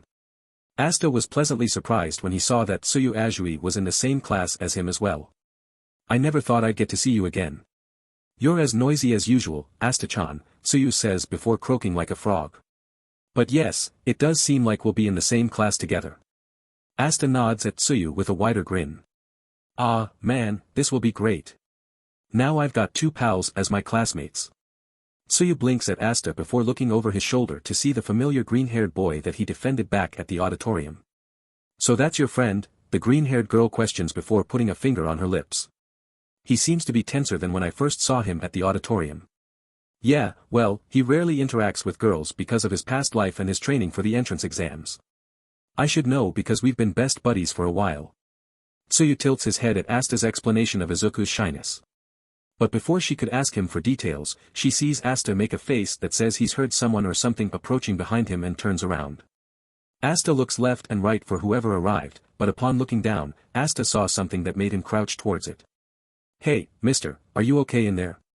Everyone else followed Asta's gaze and gasped in bewilderment to see a black-haired man in a yellow sleeping bag appearing to be dead tired. You're the first person to have noticed that I was here, kid, the man said groggily, making Asta tilt his head at him. Well, sir, I've heard the distinct sound of rough rolling from behind me, and next thing I knew, I found you here. The man rose a brow at the gray-blonde kid in slight surprise for a moment before shifting his eyes towards the other students. And it seems that the rest of you took longer to have detected me. This is the hero course, folks. After standing up while still in his bag, impressing Asta and Tsuyu and shocking Izuku, Tenya, and the brown-haired girl because of a person being in there, the man removed the sleeping bag off of him before resuming, revealing his all-black outfit and a gray scarf that completely hid his neck and shoulders. It also took 8 seconds before you were quiet, too. Life is short, and you kids aren't rational enough. He must be our sensei, Asta muses with a blink. So he must be a pro-hero, too, Izuku thought with a slightly tilted head. But I've never seen a hero look that worn out before. The man breathes a deep sigh before introducing himself to his students. I'm your homeroom teacher, Shota Aizawa. Nice to meet you, I suppose. Everyone, except for Katsuki, Asta, Tsuyu, the black-haired girl, the white and red-haired boy, and the bird boy, share words of bemusement over who their instructor is. With his expression remaining drowsy, Aizawa reaches into his sleeping bag for something while still addressing his students. It's kind of sudden, but put these on and head out onto the field. Aizawa reveals a dark blue gym uniform with white vertical lines going up the breathed legs and at the shirt, forming the letters U and A. He presents the first uniform to Asta, who takes it from his hand without hesitation and gives Izuku a two-fingered salute and a nod before heading off to where his instructor told him, leaving the students, who were also getting their uniforms one at a time, to look out the door, noticing how quick he was to get moving. A quirk assessment test. Everybody except for Asta, Katsuki, Tsuyu, the black-haired girl, the white and red-haired boy, and the bird boy exclaim after Aizawa told them what they intend to do onto the field after everyone arrived there in their PE uniforms. But what about the entrance ceremony? The brown-haired girl, now known by everyone as Ochiko Uraraka, asks Aizawa. If you're going to become a hero, you don't have time for such leisurely events. Most of the students blink in surprise at their teacher's response before he turns his head towards them. UA's selling point is how unrestricted its school traditions are. That's also how the teachers run their classes. Ochiko looked a little disappointed, but some students, like Asta, Tenya, and the black-haired girl, understood why Aizawa said what he said. Most of you kids have been doing these since junior high, too, right? Aizawa asks his students while presenting his phone with some scores. Physical fitness tests where you weren't allowed to use your quirks. The country still uses averages taken from results from students not using their powers. It's not rational. Well, the Ministry of Education is procrastinating. Aizawa pauses to make eye contact with Asta, who flinches a little at the mildly bloodshot gaze. Kurosaki, you finished at the top of the practical exam, yes? While most of the students were still shocked to know that, with Katsuki still being pissed about it, Asta kept a serious face and gave him a nod. Aizawa's expression didn't change. Because of your condition, expect this to be the toughest assessment you'll go through since not many quirkless kids have gotten this far. Asta's eyes squint at his teacher, showing no signs of backing down. I came here expecting challenges like this, sensei. Being a hero is not supposed to be easy, after all. Aizawa softly grunts at the gray-blonde boy's answer and stern expression while most of Asta's classmates gasp at how determined he is and how serious he sounded, with Tenya being impressed with what the gray-blonde boy said.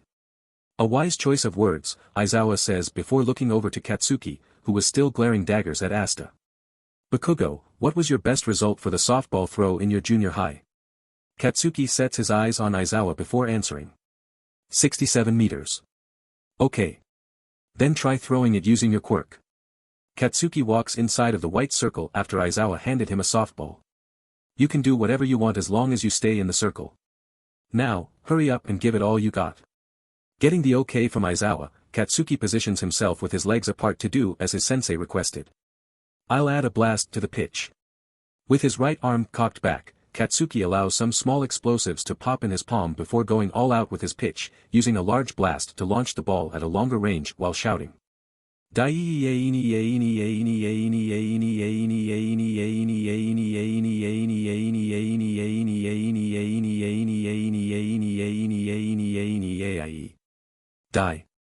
Everyone repeats with weird expressions except for Asta. Aizawa watches the softball go farther and farther from the group until it finally lands on the ground. After his phone calculated the distance, he turns towards his students. Know your own maximum first, he says before showing Katsuki's throwing range to them. That is the most rational way to form the foundation of a hero. After seeing Katsuki's ball throw distance, which is 705.2 meters, most of the students started to get excited. That's an impressive throw, a yellow-haired boy named Denki Kaminari said. Oh boy, the pink-skinned girl, Mina Ashido beams with joy. This is looking fun. I'll say, a black-haired boy named Hantasiro agreed. We can use our quirks as much as we want. As expected from the hero course. But suddenly, everyone's excitement was cut short when they feel a dark aura coming from a frowning Aizawa. So, you think it's fun, eh? He questions his students before locking his glare on them, making pretty much all of the students froze with widened eyes. You kids have 3 years to become heroes, and you think it's going to be all fun and games.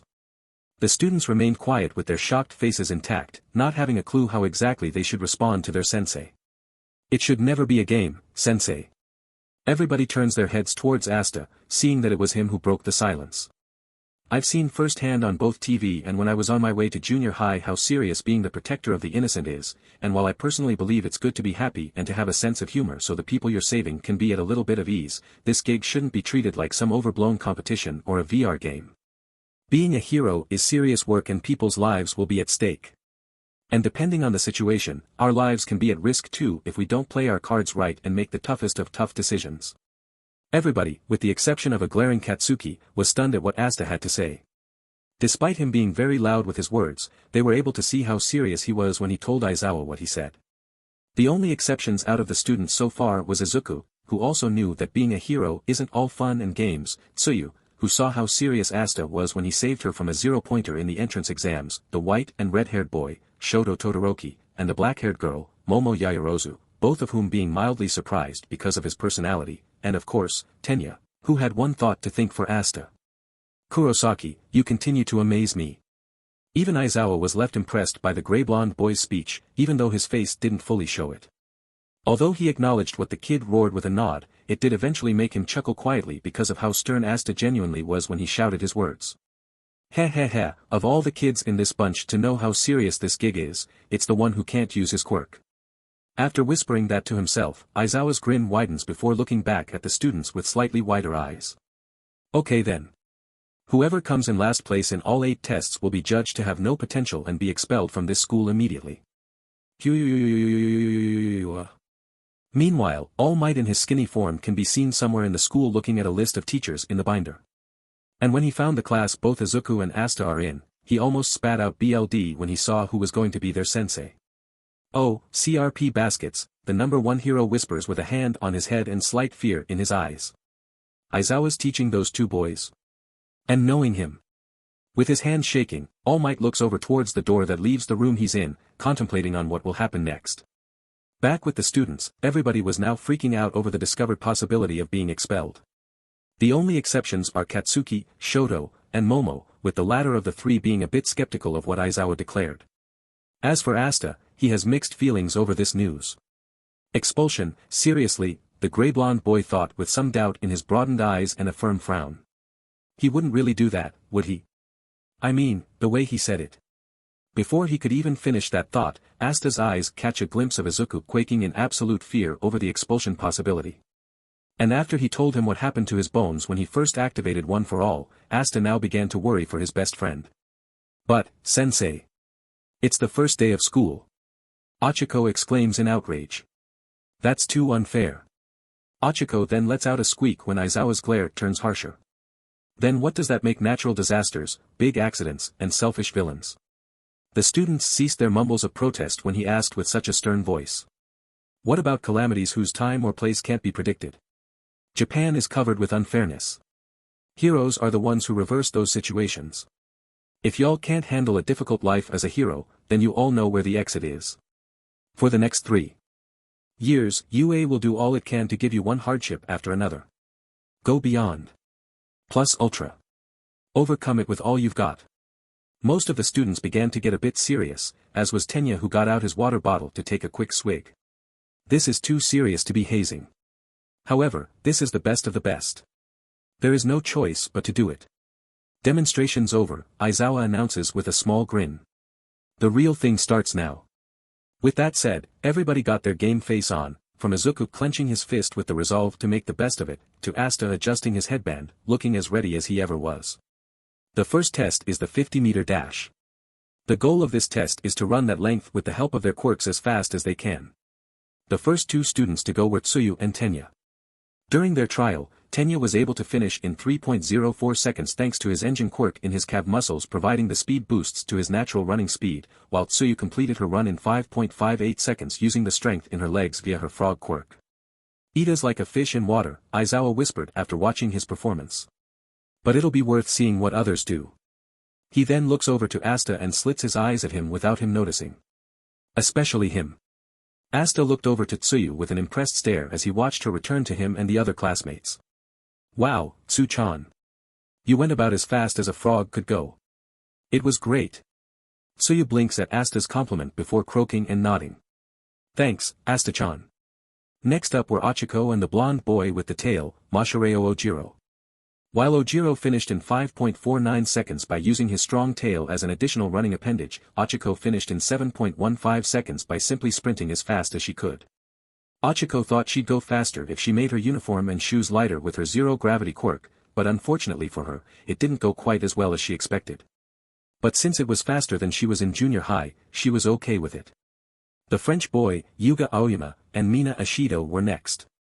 These 2 were almost neck and neck in their time records if it weren't for Yuga's current limit with his quirk that allows him to shoot lasers from his belly. Because of this, his time was 5.51 seconds, with Mina beating it with 5.47 seconds by using her acid quirk to skate to the goal.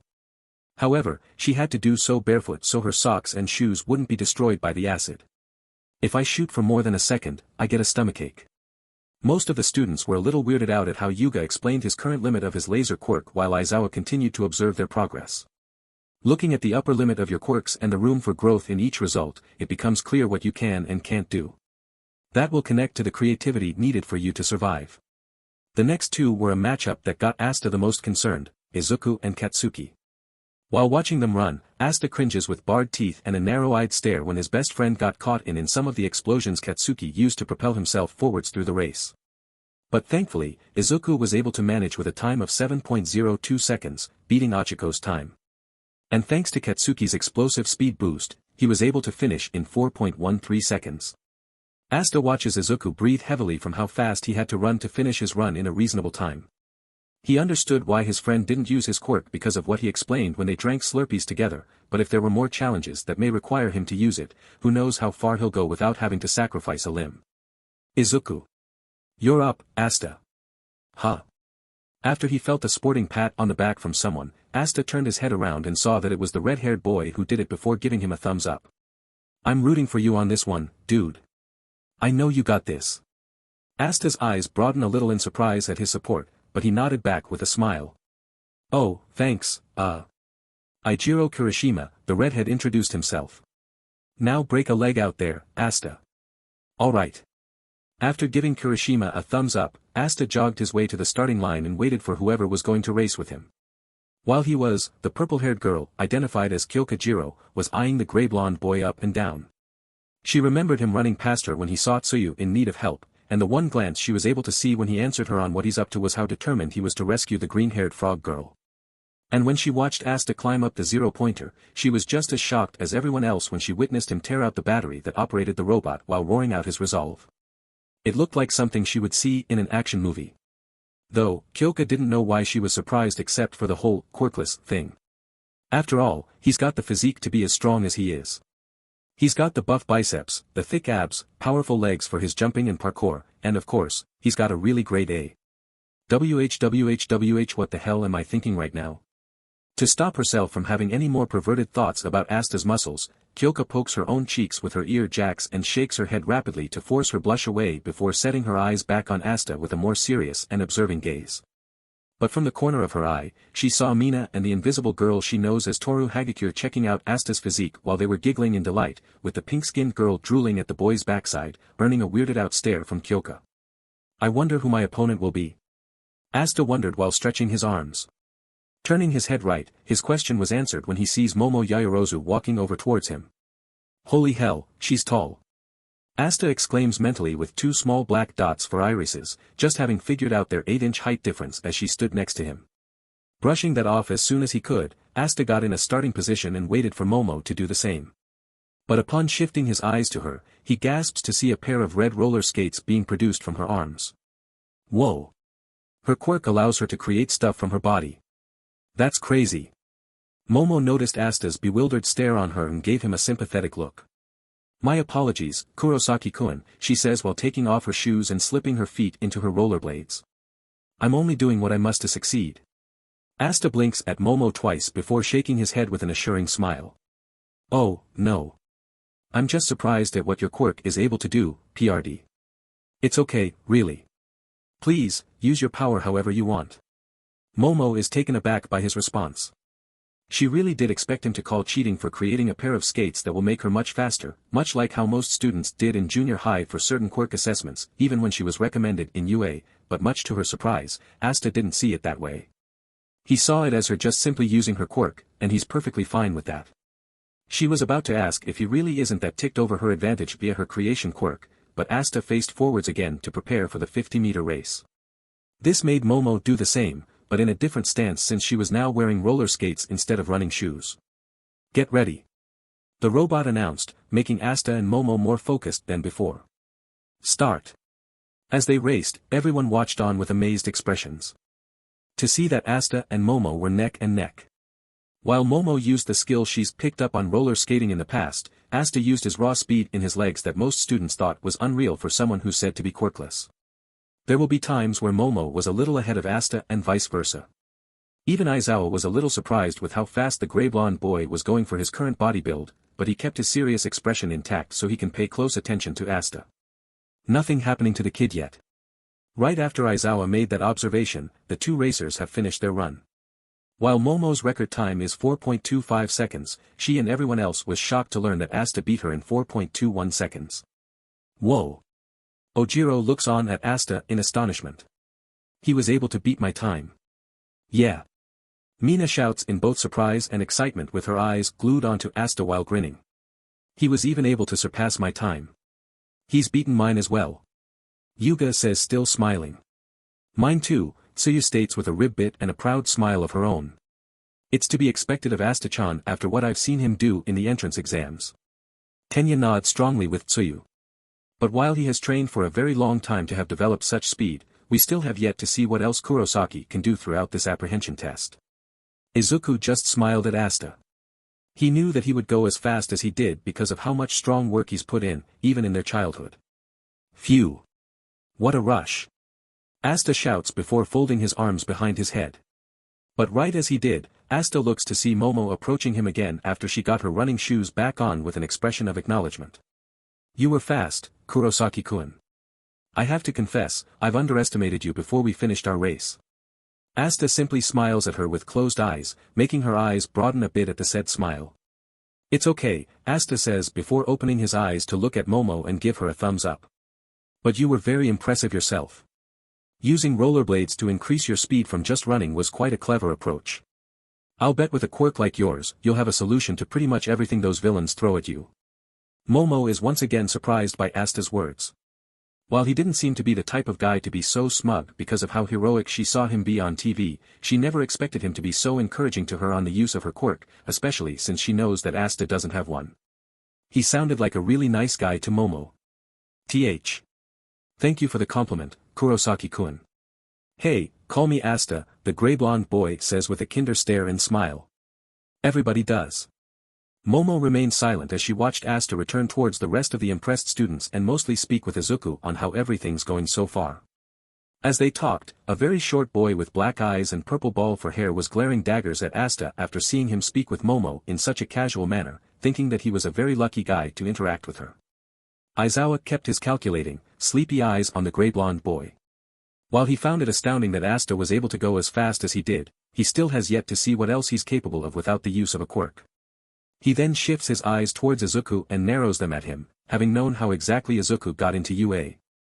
And after seeing what happened to his bones when he first used his quirk, he was unsure if the green-haired boy would get far.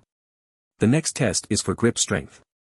As it implies, the goal is for the students to grasp the handheld device given to them as strong as they can so their force can be read in kilograms. And like the last test, the students are allowed to use their quirks. While everyone was testing their grips with their own devices, Izuku was quietly concentrating with closed eyes and a firm frown. At this very moment, the boy was remembering his previous private chat with All Might from the day before today about how he can get better control of one for all. In that memory, his mentor stated that feeling was the trick to controlling it. And when All Might asked Izuku what it was like, he described it as if an egg was put in a microwave. Although the number one hero laughed at the image Izuku thought in his head, he found it unique and told him to focus on the image of the egg not exploding by lowering the wattage or shortening the cooking time. And the green-haired successor of All Might was doing just that to get the strongest grip possible. The image of the egg not exploding. Izuku's eyes close tighter as he tries to get that image locked into his head tightly so he can use his quirk without destroying his hand like he did to protect Ochiko from the zero-pointer. But just as he thought of last time, the boy flinches as he recalled the pain, making his right hand squeeze tightly at the flashback. Right after that happened, Izuku heard his device beep twice. Looking down at it, his eyes widened to see that his force was 56.0 kilograms. And while he thought it was a good start with what he's trying to do, he was hoping for better results. Holy CRP. Izuku shoots his head up when he hears Siro shout in surprise and amusement and looks to see what's up, revealing the black-haired kid, the short boy named Minoru Mineta, and a tall muscular pale gray-haired boy with a green mouth mask called Mizo Shoji. And upon looking at the masked student, Izuku's eyes go wider when he sees that Mizo has 6 arms attached to each other by a web of skin. 540 kilograms. What are you, a gorilla? Siro asks, still unable to believe that his 3 arms were able to achieve such force. Izuku froze at the force Mizo was able to input into his device. This not only put more pressure on the green-haired boy, but it also made him want to try harder as well because he knows that his friend, Asta, is doing the same. I think I need a new one. As soon as everyone heard that, they turned and looked to see Asta raising his grip device in the air with his right hand. But upon further inspection, almost everyone's jaws dropped to see that the force reading device was broken. The grip part snapped in two, the screen got a few cracks, and one of the 4 buttons near the screen popped right off. The students then notice Aizawa approaching the gray-blonde boy, looking as tired as ever. Once he got to him, his eyes broadened a bit to see what happened to the device before looking back up to Asta with furrowed brows. Okay. What did you do, Kurosaki? Exactly as you instructed, sensei, Asta answers honestly while presenting the broken device to the sleepy teacher. I've gripped it as strong as I could to get the highest force, and next thing you know, it got destroyed. He pauses to scratch the back of his head with a sweat drop. I wasn't even able to get a look at how strong it was when it got to such a state. Aizawa's eye twitches at Asta's claim. He didn't sound like he was lying, but he still wasn't too sure if he could actually be that strong to break the device. The same can be said for Katsuki and Shoto. Katsuki, because he didn't believe Asta would be able to do as he said, and Shoto, while he believed that he was strong as seen on TV, he didn't think he'd be that strong. As for some students like Tsuyu, Kirishima, and of course, Izuku, they believe that it can be possible for Asta to break it just like that. Especially Izuku, as he knows that one time, a few years ago, he watched Asta punch a small crater into a boulder. However, that did result in his knuckles getting scrapped up a bit with little bleeding. But whether that will happen again because he still kept training or not, Izuku wasn't sure yet. Snapping out of his mild shock, Aizawa produced another force measuring device and handed it to Asta with his stern expression returning. Here. Try it again and don't hold back. I'll have a look at it myself. Everyone blinks at Aizawa in curiosity while Asta stares at him for a moment before nodding. You said it, not me. With his eyes turning fierce, Asta gives the grip of the force measuring device the exact same squeeze as he did his previous device, but with a much harsher grip and gritted teeth. Snap. And just like that, the device ended up in the exact state as the previous one. But this time, the screen had more cracks than the previous one. Everybody looked on at the broken device and blinked once. Then twice. Then one more time before everybody, with the exception of Aizawa, Katsuki, Shoto, Izuku, and a grinning Kirishima, shouted in unison. Just how strong is this guy? The ones who were most fearsome of Asta's strength were Mineta and Kaminari, but when Katsuki saw what happened, his body twitched so much that he was on the verge of blowing his own grip device up with his quirk. Shoto, on the other hand, was surprised to be stood corrected on the physical strength of Asta and was now curious to see how much of a worthy opponent he would be despite the grey-blonde boy's lack of a quirk. Looking down, Asta saw what happened to the device and developed horizontal eyes at the sight. Ah, drat. Looks like I broke another one, he says before rubbing the back of his head again. Heh, sorry about that. You did say not to hold back. Looking back at him, Asta saw Aizawa typing something on the device he uses to calculate the student's scores with his eyes hidden by his bangs. He was silent for a moment before he slowly looks back up at Asta. The device was able to calculate 702 kilograms before it broke. Aizawa states, trying to be as calm as he can despite seeing in person how powerful Asta's grip was. While most of the students were even more shocked at the score, Asta gasped at his force score with shock in his face before it turned into excitement as he pumped his fists in the air. All right. That's as strong as my last grip strength from 2 years ago. Aizawa flinches at Asta's booming voice before walking away while keeping an eye on him. Just wait patiently for everyone else to finish up. Asta nods with a smirk, still feeling proud of himself for having a much stronger grip. Hey, you destroyed your device, too. Asta and Izuku turn around when they hear someone talk to the gray-blonde boy and sees that it's Kirishima approaching him with a sporting smile. Whoa. You mean you crushed yours as well? Yup. Ijiro confirms before flexing an arm. As he did, Asta and Izuku gasped to see it become jagged and rock-like. It's because of my hardening quirk. Because it makes a body part one choose to harden stronger, it's pretty much guaranteed that an object as strong as myself will get demolished. The redhead then shifts his eyes to the side with a sweat drop. However, the device got into a much worse state than yours did. Asta sucks in how Kirishima's quirk worked like a sponge before gaining stars in his eyes. I'll say. With a quirk like yours, Kirishima, you just might be able to tear through almost anything that gets in your way. Kirishima blinks at Asta's words while his arm reverted to normal. Wow. You really think so, Asta? Of course. And if I'm assuming correctly, your hardening will also give you good defense too, huh? Kirishima started to get just as ecstatic as Asta. Yeah, that's right. I mean, I can only take a certain amount of hits before the hardened body parts revert to their original self, but technically, it's like having a shade of armor.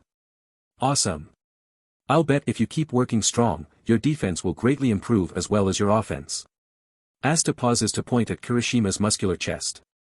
I mean, hey, you've got the body of a warrior. Kirishima laughs with Asta before giving him a thumbs up. Thanks, man. Your build's not that bad yourself. You must have worked really strong. I sure have, Kirishima. Izuku looks on with a small smile when he saw that Asta and Kirishima were getting along great. He hopes to do the same with him and the other students, but right now, he needs to keep focused on the apprehension test. If his best friend can make it with muscle and raw strength alone, so can he. He just needs to try harder and do what he can to surpass his limits, just like Asta would. For the third test, there is the standing long jump. For this, students are to use their quirks to clear a sandbox with the goal of gaining the longest distance possible. Most students who didn't have a very powerful quirk have landed in the sandbox. Some had good distance, some, not so much. As for everyone else, Katsuki was able to clear the sandbox just fine by using his explosions as flight propellers, Yugo was able to pass it with his laser just before his stomach started to hurt again, Ida used the engines in his calves to jump across, Mashireya used his tail, and Achiko used zero gravity on herself to float and land on the other side of the box. As for Izuku, he too has landed on the sandbox right next to the robot that calculated their distances. While he was getting up, he looked down at his feet in stronger disappointment in himself. I couldn't try to control it again. Next up was Asta's turn. And as soon as he approached the sand, some of the students whispered about how he will pull this off. Some believe that he'll land in the sandbox, but at the farthest point that's very close to the end, and some believe that he will make it across by a very thin hair. Those who thought of the latter possibility were Tsuyu, Izuku, Kirishima, Mina, and Toru. After having their predictions set, the students and Aizawa watch Asta prepare himself with a quick breathing meditation. They hear him breathe deeply in his nose for quite a long time, but not too long to where it was 10 seconds. And right as he breathes out his mouth quickly while opening his eyes, Asta finally takes his leap of fate. Right as he did so, everyone looked to see that he created a crater where he jumped. But after seeing him destroy 2 grip devices, some of the students weren't surprised at this point. Looking back at Asta, they saw him high in the air as he made it halfway across the sandbox. It was when he started to fall that he was about to be near the end. Nobody knew where exactly he was going to land. Not even Asta or Aizawa. But whatever the outcome, Asta kept a strong face as he peered deeply into the ground, making sure to land on the ball of his feet. It took a few more seconds, but Asta finally landed in a crouched position with one hand on the ground. He wipes the sweat off of his forehead as he stands up properly. Okay. How did I? Turning around, Asta's eyes nearly bulge from their sockets when he sees that he has landed on the other side of the sandbox. Almost everyone's reactions were about the same, except for Katsuki, who became more twitchy and angry, Shoto, whose curiosity continued to grow stronger on the boy in muscles, Kirishima, because he exactly thought his leg muscles were as strong as his arms, Tsuyu and Izuku, who both thought that he could do it, and Mina and Toru, who thought the same, but were more excited. Well. Congratulations, Kurosaki, Aizawa says drowsily with his neutral expression intact. You made it just by your heels barely touching the outside of the sandbox. Asta continued to be stunned at what he did. He actually thought that at the very least he'll land in it at the very edge of the other side, but there he was. Heh heh. I really am surpassing my limits now. Just a few more tests to go. As he was walking back to his classmates, Asta saw Izuku giving him a thumbs up, to which he gladly gave a thumbs up back. Now for the repeated side steps.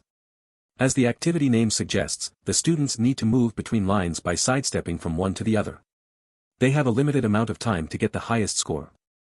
Thankfully for Izuku, he was able to pull this off just fine without the need of his quirk, getting a decent amount of points that he hopes will be enough for a passing grade.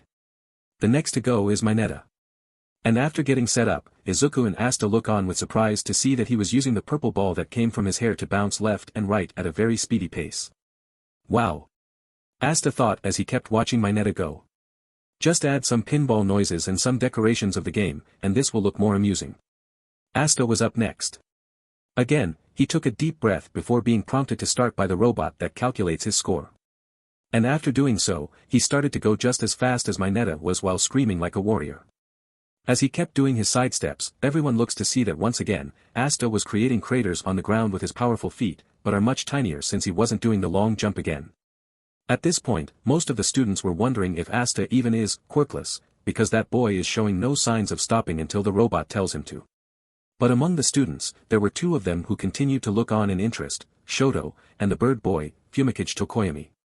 After everyone else performed their sidesteps, Class 1A were back to ball throwing, the very activity that Katsuki got 705.2 meters on just for the demonstration of the assessment. And because of that, Katsuki didn't have to do it again. After grabbing hold of one of the ball, Aizawa's eyes lazily scanned the students until landing right on Asta. Kurosaki, you go first this time. Aizawa throws Asta the ball, resulting in the latter catching it in one hand. After looking at it for a quick moment, Asta nods to himself with a firm gaze and approaches the circle to complete his next task. Everyone watches the gray-blonde boy enter inside the circle and look up towards the sky with the ball clenched in his hand. Alright, here I go. With his legs spaced apart, Asta crouches slightly and starts jumping. At first, everyone didn't quite understand why he's doing that. But when they see Asta getting higher with every leap in the air, Tenya came to a realization and slammed his fist into an open palm. Yes, of course. If Kurosaki keeps jumping until he gets to the level that suits him the most. As he was about to form his hypothesis, Asta got as high as he could go and began to spin around as fast as Crash Bandicoot for 3 seconds before he finally throws the ball. Everyone watched how fast the ball went because of how strong Asta swung his arm, especially with the help of the boys spinning. They were now wondering just how far the ball will go because of the method he used since he lacked a quirk. Asta lands with both hands on the ground and a still pose. He kept his stare at the sky for a couple more seconds before turning over to Aizawa. What's the distance, sensei? Aizawa looks at his phone and waits a moment for the calculations to stop before presenting it to Asta. 705 meters exactly.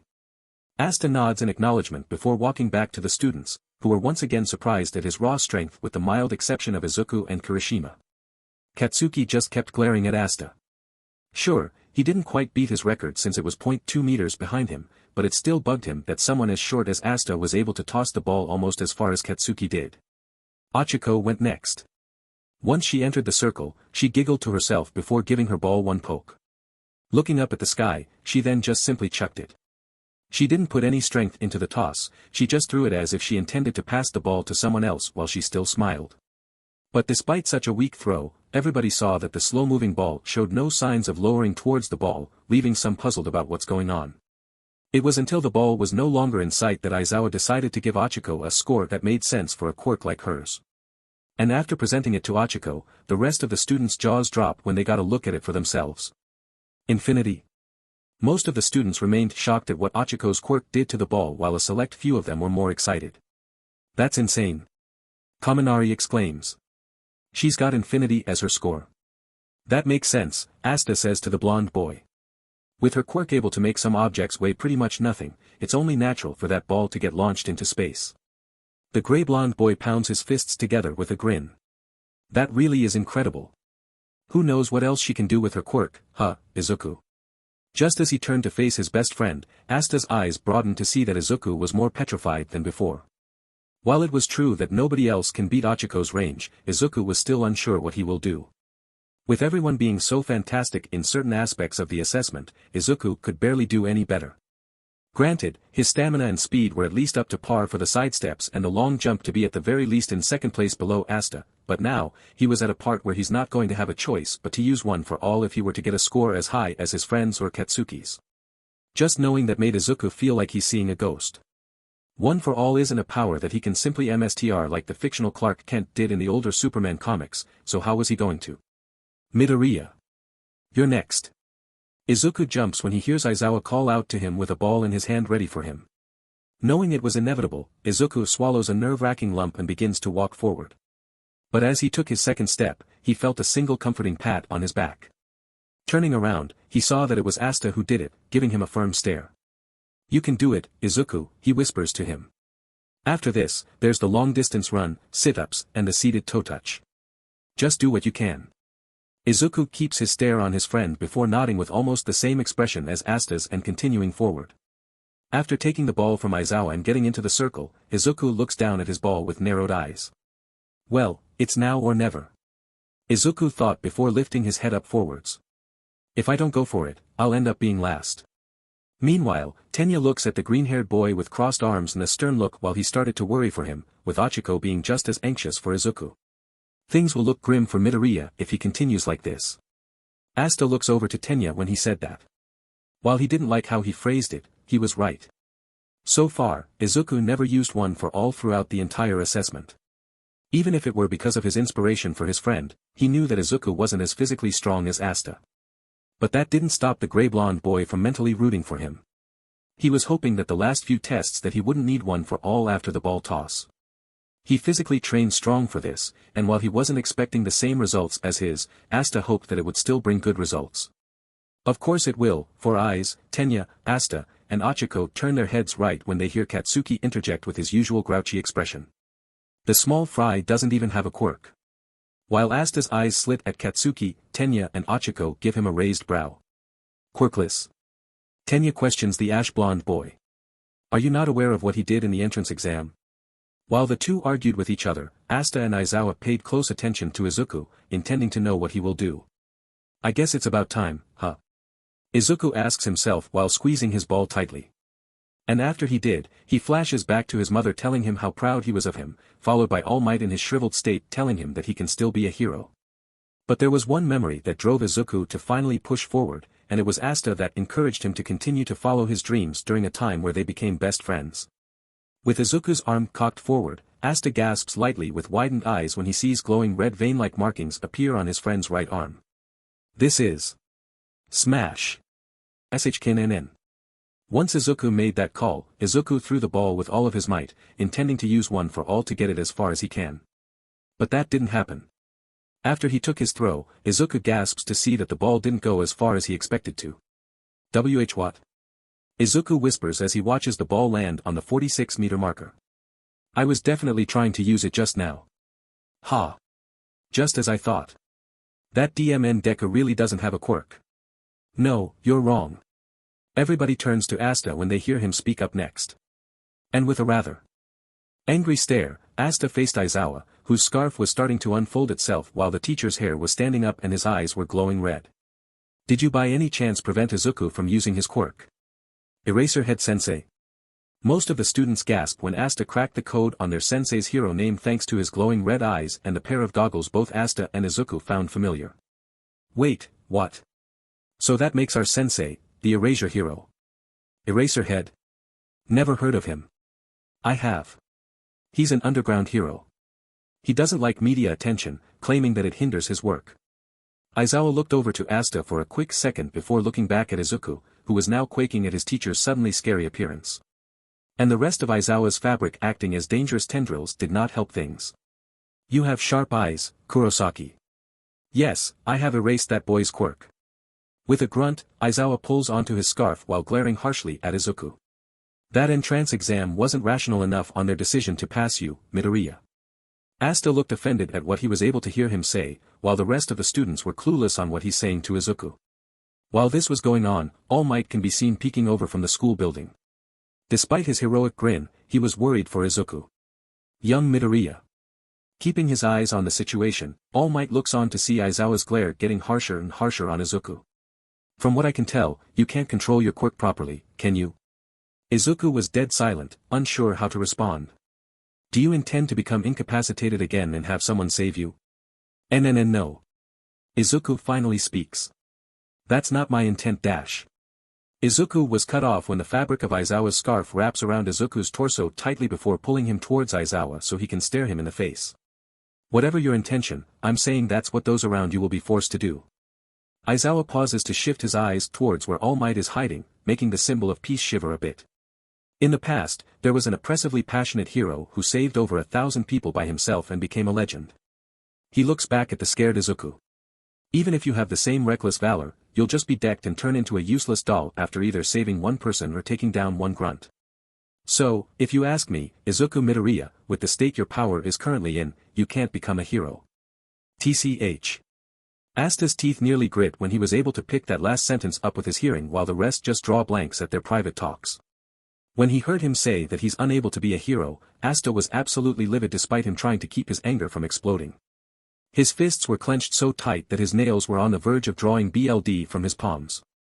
But despite all of that, Asta knew that Aizawa was correct on the current state of Izuku's power.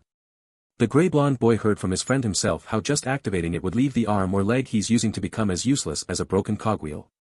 While he was thinking about all of this, Asta felt a hand grab hold of his shoulder and looked up to see Tenya looking at him.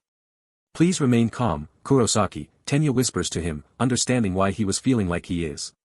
"I know Midoriya is your friend, but I'm sure our sensei is probably giving him some sort of advice." "Yeah," Katsuki chimes in. "He's probably telling him to get his butt out of here."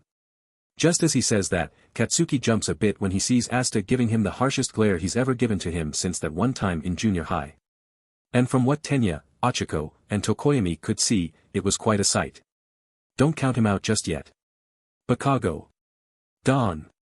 At that moment, Katsuki's eyes widen when a familiar flare of red appears in Asta's right iris, a sight that the bird boy was also able to take a glimpse at with surprised eyes. And, did his pupil turn into a slit for a second before his eye went back to green while Asta looked back at Izuku? Katsuki was about to respond with something while growling strong, but Tenya was able to get in between him and Asta before things could get ugly while keeping his eyes on Asta. Geez. Just what is their history? I can get an idea for Kurosaki and Midoriya, but with Bakugou. After he said what he said, Aizawa releases Izuku from his scarf's grasp while shutting his eyes once with his hair falling back down. "I've returned your quirk," he says to Izuku before walking back to his original spot. "You have 2 turns for the ball throw. Try again and get it over with." After being told this, Izuku stares down at the ground while murmuring to himself, something that made Asta more anxious for his friend.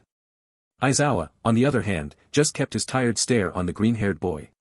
Now, will he incorrigibly prepare for an honorable defeat here by using all his strength, or become intimidated and settle into last place? After taking some eye drops, the Erasure hero resumes his observation on Izuku, who continued to ponder to himself on how he'll pull it off without becoming a liability. "I still can't control my power. Should I let everything I can do hang on this one throw?" He continued to think about it for another minute. But during that time, his eyes widened when another thought popped up in his head. "Wait. I have an idea." With his stare turning more serious than before, Izuku spreads his feet apart and clutches his ball tightly, drawing a raised brow from Aizawa. When All Might watched his apprentice begin to throw his ball, he took notice of something he found different about his use of his quirk. Instead of seeing the thick vein pattern as Izuku described it to him all over his arm, he was able to detect them on his finger and his finger only. "Wait. Is he serious? Watch me, Asta." Izuku thought as he unleashes the power of one for all in his finger at just the right moment during his toss. "Just like you always do. I will surpass my limits." Smash! And with his swing, Izuku was able to throw the ball high in the air with his one for all activated finger giving it the push that makes it go in the speed of a bullet, leaving everyone shocked at what he just did, even Katsuki and Aizawa. Asta was the most astonished, seeing that his arm didn't end up in a state that he described it to be the last time. "Izuku, were you able to figure out how to use your quirk without causing major damage to yourself?" While holding onto his wrist, Izuku looks down at his right hand to see that his pointer finger was the only part of his hand that suffered the damage of one for all's power. "It doesn't hurt as much as before, but at least it's progress." Aizawa continued to wait for Izuku's final result to come in, and when it did, he almost couldn't believe his eyes. Izuku's throwing distance was 705.3 meters far, and when he saw him throw the ball his arm didn't become grotesque, leaving him in confusion. "Sensei." Looking up from his phone, Aizawa's eyes got wider when he sees a stern Izuku look right at him when the green-haired boy revealed his right fist to him, despite feeling the pain from his index finger. "I can still move. I'm not done yet. This kid." Aizawa thought as a grin slowly worked its way on his lips. When he saw what his distance was, Asta broke into a smirk of his own and laughs gleefully for Izuku with 2 thumbs up. "Way to go. I know you could pull it off, best buddy." All Might sighs a breath of relief from his hiding spot and began to retreat further behind the wall of the building.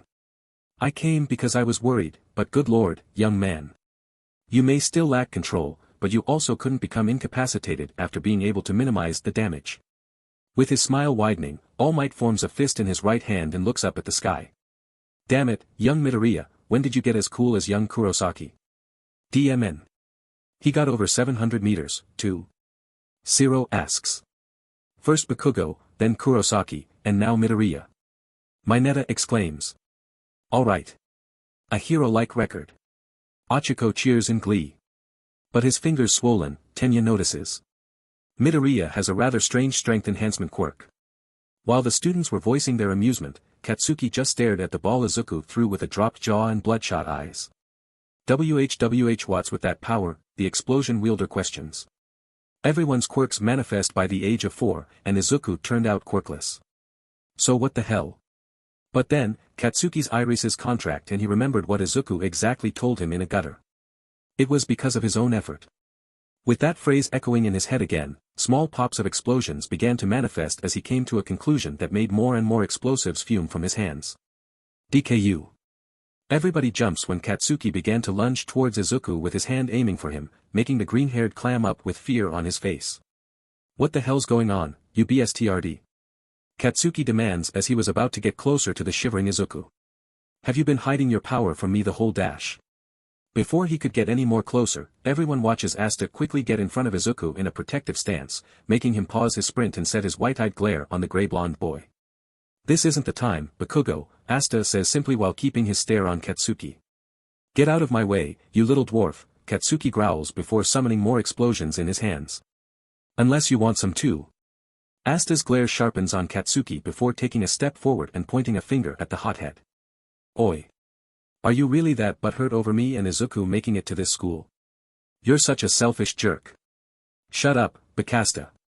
And don't even think that I'm not suspicious about you either. Suspicious about what? Do you have a screw loose or something? Izuku and the rest of the students watch Katsuki create larger explosions in his palms while Asta just stared on, showing no signs of backing down. As this was happening, Shoto and Fumikage saw how Asta displayed such a steely expression towards Katsuki. He looked like he was ready to fight and protect Izuku with that calm and collective stance of his. And those eyes. When the two students saw that stern look in his eyes, it told them that this was the stare of a warrior. Katsuki was about to make his first move on Asta with his explosions. But before he could jump forward, a familiar cloth wraps around his arms, legs, and face. With his menacing frown getting better, he tried to set himself free, but no matter how much he squirmed around, it kept its grip on him. Damn it. These cloths are strong. With his head being turned around by the cloth, Katsuki's irises contract when he sees that it was Aizawa who unleashed his scarf onto him. Their weapons for capture made of carbon fiber woven together with a metal wire made of a special alloy, Aizawa states before sharpening his red-eyed glare at Katsuki. I would appreciate it if you didn't keep making me use my quirk over and over because of your hot-headed attitude. I've got dry eye because of you, damn it. While everyone shivered at how scary Aizawa sounded, hearing that made sense to Asta because if he recalls correctly, the effects of Aizawa's erasure quirk wear off as soon as he blinks. And given that he has to keep his eyes open in order for the victim's quirk to keep disabled, he understood completely why it would give his teacher such a condition due to a lack of blinking. After releasing Katsuki from the binds, Aizawa closes his eyes and keeps them shut for 5 seconds before sighing a breath and addressing the rest of his students. We're wasting time. Whoever is next, get to it. While Izuku hurried over to the other students, mostly towards Asta and Achiko, Katsuki continued to stare at the ground and continued to grit his teeth before looking back at Izuku, who engaged in a conversation with Asta. Is that what happens when you use it, Izuku? Why? Yeah. Izuku confirms to Asta while looking away. But. At least I made it to where my entire arm isn't broken, so I'm getting somewhere. I hope so, bud, Asta whispers back. Geez, All Might should have told you how to properly prevent such injuries. While Izuku scratches the back of his head with the hand that didn't have a swollen finger and Achiko started to speak with Izuku herself, Katsuki kept his glare onto Izuku and tightens his fist. Until a little while ago, he was just a pebble on the side of the road. Also suspicious about Asta's condition as well, he kept looking between both Izuku and Asta while continuing to seethe in rage. Both of them are mere pebbles on the side of the road. After everyone else threw their softballs, the last 3 tests were simple physical tests that do not require the use of a quirk, something that Izuku sighed a breath of relief on. The first of the 3 was sit-ups. Izuku was able to do fine in this one, but because of the pain he continued to feel in his finger, it has hindered him from scoring more sit-ups than he hoped he could. But while everyone else got their personal maximum amount, there was just one more student who has yet to finish. Not yet. I'm still going. 5 minutes passed, and Asta was still doing sit-ups. Everyone who finished up, especially those who had the least amount, just gawk at the gray-blonde boy, amazed that he hasn't stopped yet. Another 2 minutes pass, and finally, a heavy breathing Asta stopped. And much to everyone's shock, he got a total of 1001 sit-ups, surpassing every single student on the scoreboard of that test, a fact that even got Aizawa a little surprised when he kept score. Holy CRP! Mineta exclaims. It's insane that he got so much. Wow! That guy is so manly. Kirishima says with faux tears in his eyes, which were covered by his arm. I'm not surprised, honestly. Everybody except for Aizawa turns towards Kyoka, who kept her stare on Asta while twirling her ear jack. I mean, seriously, Kurosaki-san is able to wall jump up a building, run fast, and jump pretty far and high. It's no wonder that he's doing more sit-ups than the rest of us. He's friggin' strong. Izuku nodded in agreement while holding onto his hurt finger and quietly giggles with a wide smile. You think that's incredible? You should watch Asta perform 1,000 handstand push-ups with one hand. After thinking about the one time his friend pulled that off during their last few days of junior high, Izuku became more inspired than ever. In the last 2 tests, he will endure the aching of his finger and push his limits. Asta was in worse pain since the sludge villain incident, and the entrance exams from what Asta explained about his own hand being cut up while removing a 0-pointer's battery during their path to UA. And if Asta can keep at it with great results despite such struggles, then so will Izuku. And at the seated toe-touch test, Izuku was able to do just that. The pain persisted in his finger, but while performing the test, he bit his lip tight and went as far as he could, with Aizawa noticing a small trickle of BLD going down the lip as he did that. After getting his results, which were passable at best, Izuku looked over to Asta and saw that he did just as great. It wasn't as far as Momo's range was in the test, but it was enough to surpass Katsuki and Shoto's range. And finally, there was the long-distance run. This one proved to be a rather challenging test for Izuku. Not just because of his swollen finger instilling more pain, but the stamina he used for the sit-ups hasn't quite fully refilled like Asta's did. But like the other tests, he refused to give up.